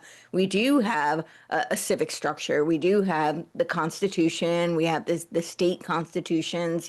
There is some sort of a political system here. Certainly it's flawed, and yes, there's corruption. I'm not denying any of those things, but a lot of times the libertarian ethos, they're so anti-statism that they can use that and their distrust of globalism, their distrust of authority as a way to demoralize the public. And you see this with a lot of the. Oh, I've seen this. I've been to Russia today. Back in the day, before we kind of saw what their operation was, I used to go and beat up on that old commie Tom Hartman over there. But what I realized is that because I was so pro-America, because I've combined my libertarianism with a fierce nationalism, because I love the United States and want America to succeed. I think liberty is in our best interests. But I agree with you, that these institutions do matter and that they do exist, and I'm not an anarchist. So that being said, though, my attitude of pro-America places me at odds with American libertarians who think that who like where you have Dave Smith and others who say the United States is the biggest terrorist organization. That serves the interests of these Duginites and these Eurasians, doesn't it? That's exactly right. And the Project Russia book actually explicitly says that. They don't name names, and it's not a tactical manuscript. But Dugin has named. But Dugin has named names. He has stated specifically, he has stated specifically who he does like and who we should listen to, hasn't he? That is absolutely right. Yeah. So I am actually writing a book on Project Russia because I think there's a reason it has not been translated into English. I have been able to ascertain many sections of it that I've been using, hopefully trustworthy AI to translate to the best that I can. I'm working on, I'm in contact with several people who do speak Russian and who may be able to help me actually source the physical books, and then I will translate those before I publish this. I'm not sure yet. It's about 70,000 words, this book that I've written. So I'm not sure yet if I'm going to do a series on my Substack, and so that we can get it out faster, and then put the whole thing as a book that I will, publish where people can get the physical copy. But in that book, I do talk about, I'm not saying these people are quote unquote known Russian assets. I'm not trying to, incriminate any of them. We know that, things like Tenet Media, that was proven, right? We can say that with certitude. Well, they would say that the charges were dropped. And they would say that they were innocent, that they didn't know. Lauren Chen has been brought back into the fold. She's returned to her darling status on the right, Courtney. You would think if it was proven that she would have been cast out, but yet she's been re-embraced back into the fold. Yes. Well, I think right now there's a massive operation, and I actually did talk a little bit about this, but I didn't specifically name it as a Russian operation, although I've been tracing this for the past really 5-6 years, but I didn't have enough evidence to say. All I could say is it looks like active measures, which it's really interesting when you look at the Epstein files, right? So many people have used the Epstein files to make this big claim that it's all Mossad, it's all Israel, right? Well, if you look at it just logically, take the emotion out of this, because I think people get really passionate, whether they love, or hate, and they want to. I always make the joke that the only game people learned to play growing up was pin the tail on the donkey. So everybody's looking for a big boogeyman, and they just want to be like, it's that's it, that's the problem. But if you look at this just really logically, I think it's a fair claim to say that Robert Maxwell was kind of a mentor to Jeffrey Epstein. I did write last year, long before the files came out, I wrote an 18,000 word document on the Epstein files, tracing it to a movement called Game B. Game B, for those who aren't familiar, it's been around for, really since 2013, when Jim Rutt started this Emancipation Party. They split, and this movement, Game B, started. But although a lot of people have never heard of it, Brett Weinstein has it on his Twitter bio. So it's certainly, it's hidden in plain sight. It's not like covert or anything, but very few people have heard of it. But I tied this movement to the Epstein network and to some of the philosophies of eugenics, both Darwinian, social, spiritual eugenics, as well as. Well, Courtney, my concern about the Epstein files is that Trump is actually right. Not that it was a hoax per se, maybe that's the wrong word, but that it's become sort of a mass hysteria that is now finally actually distracting from real dangers that we are facing as a community. And I think many libertarians have gotten sucked into that. But go ahead. Okay, so I don't disagree with that. However, I think there's a massive lesson to learn from it, and it's the lesson nobody learns in history. These things happen over and over again, and those who don't learn from history are doomed to repeat it, right? So what I was saying is, if you think about Maxwell, we know, was proven to be a Russian and British asset. Nobody's talking about that with the Epstein file. We hear Mossad, we might hear CIA, but do you know how many intelligence, every country, every state has an intelligence agency? It's not just Mossad, it's not just CIA. And I would argue the Russians are actually, the KGB and now the FSB are some of the best, especially at these active measures, this type of psychological warfare.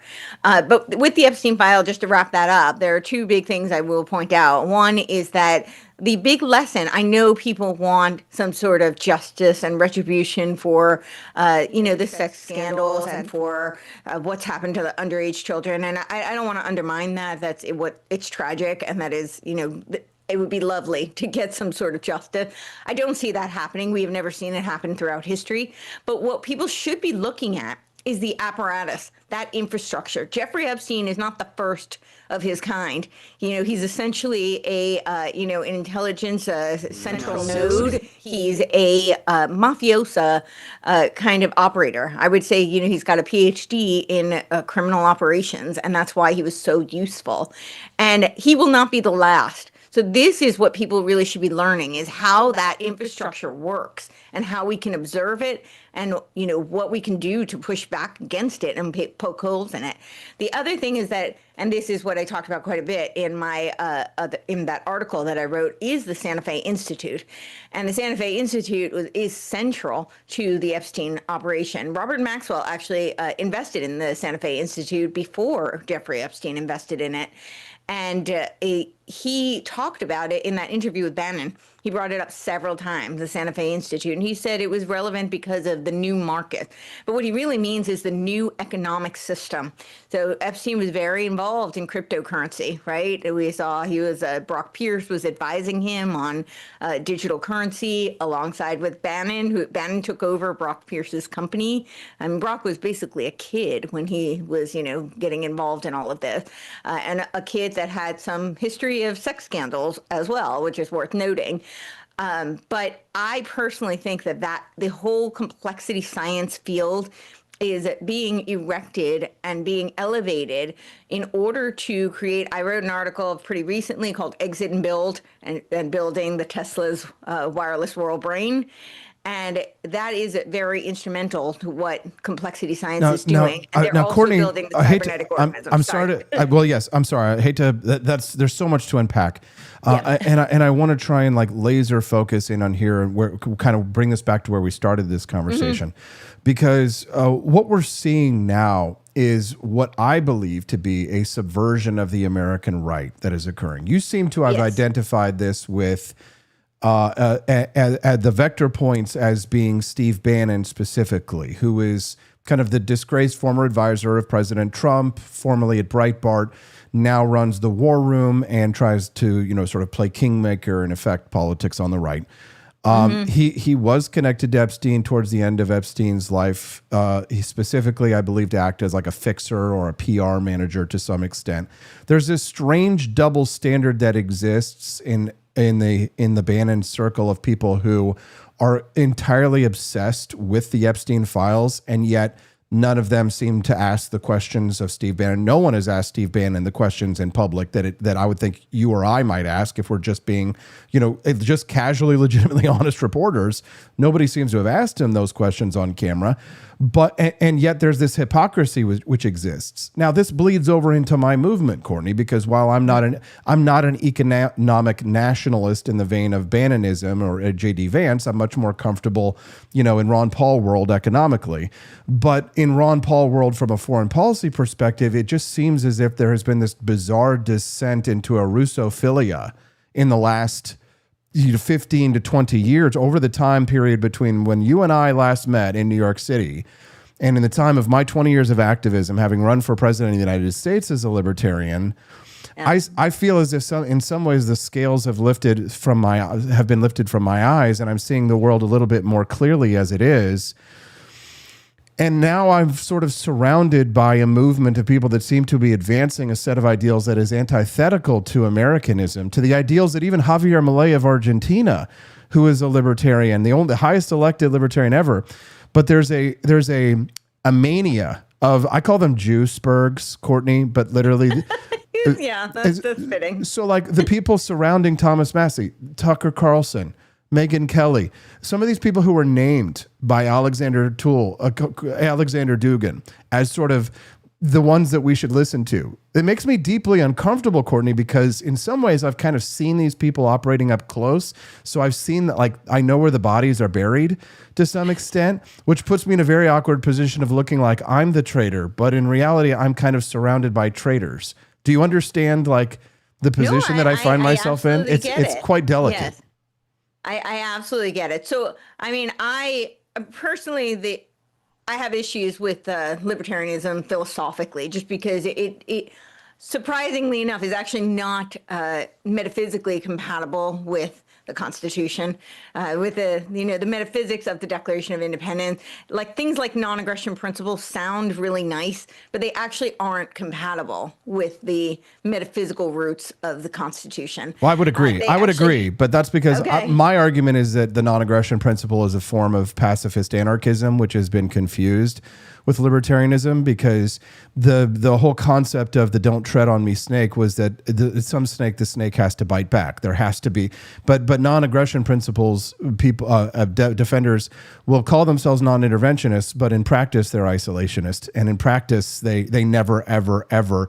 They're constantly having their NAP violated, and they're never doing anything about it in return. So it's, in essence, it's a form of pacifist anarchism in my mind. Whereas I believe in a muscular form of libertarianism, which embraces the Constitution and the American experiment and the Declaration of Independence, and sees libertarian roots in it. But of course, there are some statist roots as well, because it does establish a government. So, but without going too deeply into that, Courtney, yeah. I'm curious, where do you come from then? So ideologically, sort of like, where do you sit without giving... I will just also add, because I think it's relevant, because we brought up Dugin, his traditionalism, which is predicated on people like Evola. This is a very mystical, occult type of belief system. It's the same kind of shared philosophy that undergirds people like Nick Land. And there are threads there I'm seeing, and I do think the Project Russia is utilizing people in that techno-libertarian space as well, and the Dark Enlightenment overlaps, and they somehow converge with these Theo Bros. And so, yeah, there's a lot of the Peter Thiel pieces. Stuff. Yeah, the Antichrist. Yes.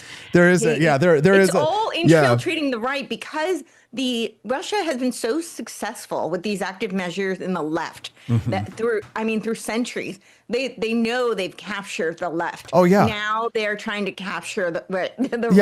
They used Oliver Stone and the JFK film to, like, one-shot the brains. They conspiratarded the left, and now they've conspiratarded the right. And yes, libertarianism has played a part in injecting some of these conspiracy theories. I basically said, when Tucker Carlson went off the reservation, I said, Tucker Carlson has adopted every major libertarian conspiracy theory and not a single one of our economic policy views or facts. Right. So it's like Steve Bannonism, to some extent economically, is to the left of Bernie Sanders and Elizabeth Warren. So it's not libertarian at all from an economic perspective. And then it's also pro-Russia, and it's socially conservative from an authoritarian perspective. And then it's authoritarian from an economic perspective as well. So it's like the Taliban if it was Elizabeth Warren, which is, obviously kind of hyperbolic. But my point is Courtney, is that it's deeply anti-American. So where do you make the Tucker phenomenon? Because Trump seems to have sort of like cast him out of his orbit, and this Iran thing is sort of, backbenched J.D. Vance. Marco Rubio is on the rise. Like, where do you see things as they are now? Where do I see the? Oh, I don't see them going in a good place at all. But I was just going to bring up the other esoteric thread is that the whole non-aggression principle is actually very similar to an Eastern philosophy called, let me see if I can look it up, because ahisma, and and also the Western esoteric karma tradition of do no harm, which all sound nice, but they have. I just want to point out they have occult roots. But in terms of where this is going and where I personally stand, my personal views, I would not label myself because none of the labels are very. They don't fit very well for me, especially not at this time. But I also think that labels have lost their philosophical roots and they have effectively become marketing for target audiences. And they've become very effective at that. So I don't like to perpetuate the dialectical churn that they are being utilized for. I would say I very much align with the metaphysical roots of the Declaration of Independence.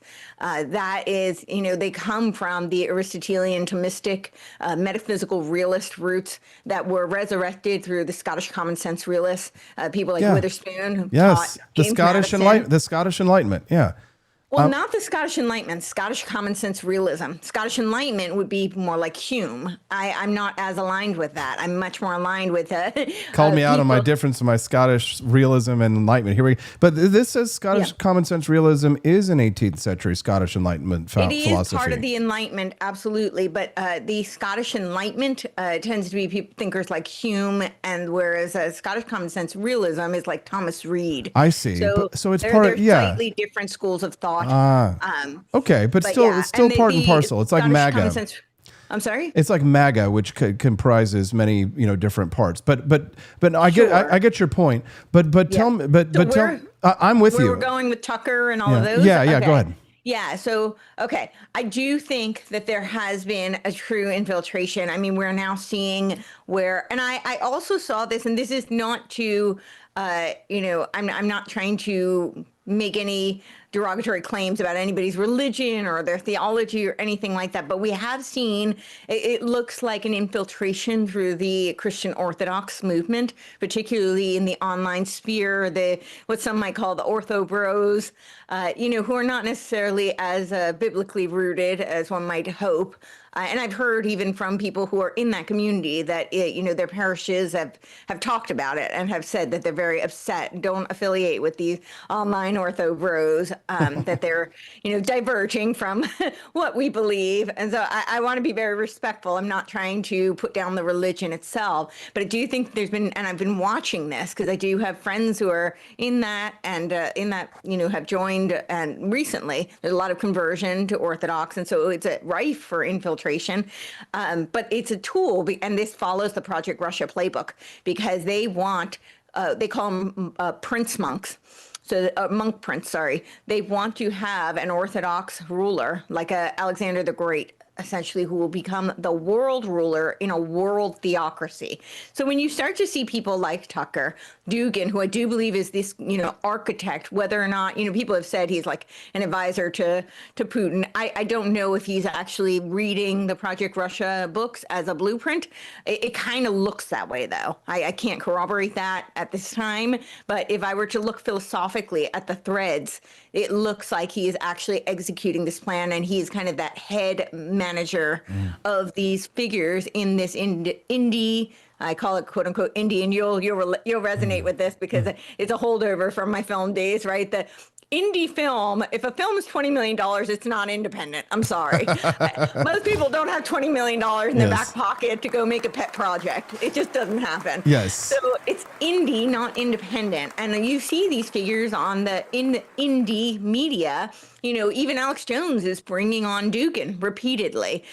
You're seeing a lot of these new, Orthodox media figures who are parroting the same things as Dugin, and they're talking about the degeneracy of the West, not that we don't have our share of problems, but they're exploiting it. That's really what it's about. It's exploiting the problems that we have.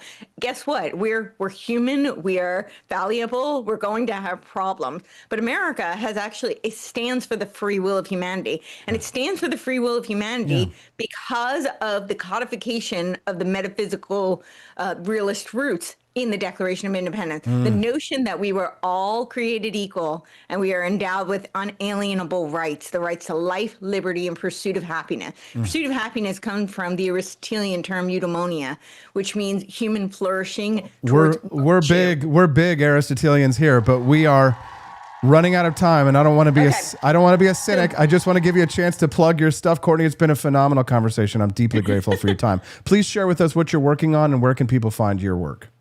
All right. So yes, I will just also wrap with saying that people like Tucker, all these people on the quote unquote right, they are not on the right. They've been infiltrated and they are subversive. This is an active measure, subverting America. Obviously we could unpack that much further, but that's the alarm that people need to pay attention to. And I'm Courtney Turner. I spell my name like Courtney, so it's COURTENAYTURNER. You can go to Courtney.show, and that will have my Substack, which has a lot of my articles. I have put out all my podcasts early access for my paid subscribers, as well as ad-free on there. But you can find all of my podcasts and whatnot there. And you can also find my book I co-authored with Patrick Wood. It is called A Final Betrayal: How Technocracy Destroyed America.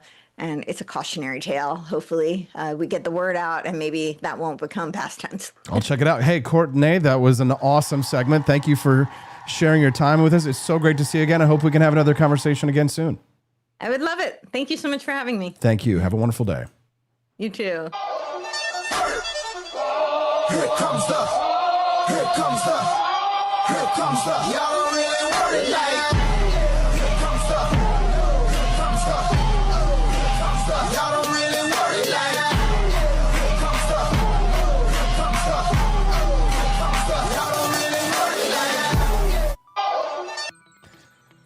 Whew, quite a show. I'm Austin Petersen. This is the Wake Up America show. Thank you guys so much for tuning in and hanging out. I hope that you appreciate the guests that we have. Looks like Joni did. I'm glad you guys, some of you appreciated the guests.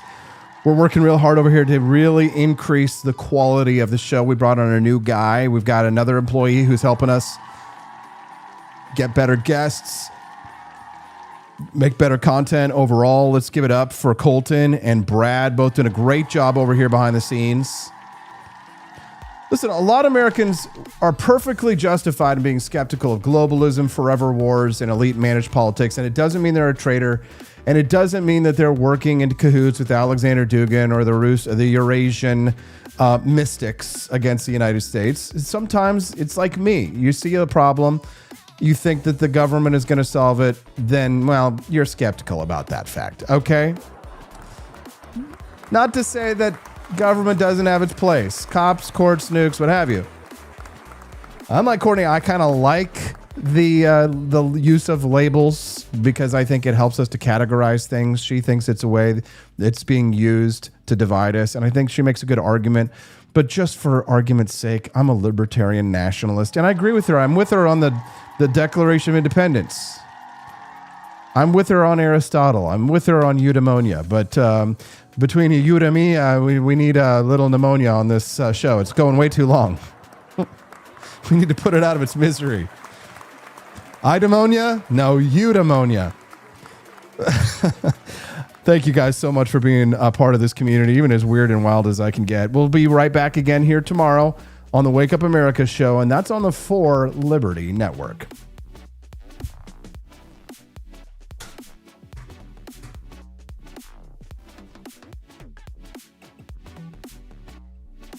In the golden haze of late summer 1781, the American Revolution teetered on the edge of exhaustion. 6 years of war had bled the young nation dry. Armies ragged, treasuries empty, morale frayed by defeats and endless marches. Yet from the north came a masterstroke of strategy and alliance. General George Washington, tall and grave in his blue and buff uniform with gold epaulets and a black cockade on his tricorn hat, had long dreamed of trapping the British in a decisive blow. His French ally, Lieutenant General Jean-Baptiste Donatien de Vimeur, Comte de Rochambeau, resplendent in white coat faced with rose, silver lace gleaming, agreed. The plan: march south from New York to Virginia, where British Lieutenant General Charles, Lord Cornwallis, had entrenched his army at Yorktown, a sleepy tobacco port on the York River Peninsula. Cornwallis, in scarlet coat with gold braid, had ravaged through the Carolinas and Virginia, burning farms and scattering patriot forces under the Marquis de Lafayette. By August, expecting naval resupply and reinforcements from General Sir Henry Clinton in New York, he fortified Yorktown with 10 redoubts, earthen forts ringed by abattis of sharpened stakes, and a line of trenches. About 8,000 troops, British regulars in red coats and white breeches, Hessian mercenaries in blue, loyalists, and sailors, dug in, confident the Royal Navy would keep the Chesapeake open. But fate turned on the sea. French Admiral François-Joseph Paul, Comte de Grasse, sailed his fleet of 24 ships of the line and 3,000 troops from the West Indies. On September 5th, off the Virginia Capes, de Grasse's ships clashed with British Admiral Thomas Graves's fleet in a smoky, cannon-thundering duel. The French held the bay, forcing Graves to withdraw. De Grasse then blockaded the mouth of the Chesapeake, trapping Cornwallis by water while de Barris's squadron slipped in with siege guns and supplies. Washington and Rochambeau's combined army, some 8,000, 9,000 Continentals and militia in faded blue coats, hunting shirts, and tricorns, joined by 10,000 French regulars in white uniforms and bearskin caps, marched south in secrecy, feinting toward New York to deceive Clinton. They reached Williamsburg by late September, linking with Lafayette's force.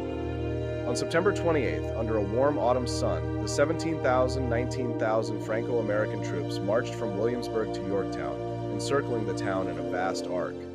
French engineers, masters of siegecraft, began the methodical work, digging the first parallel trench 600 to 800 yards from British lines, protected by zigzagging approach saps. The bombardment opened on October 9th.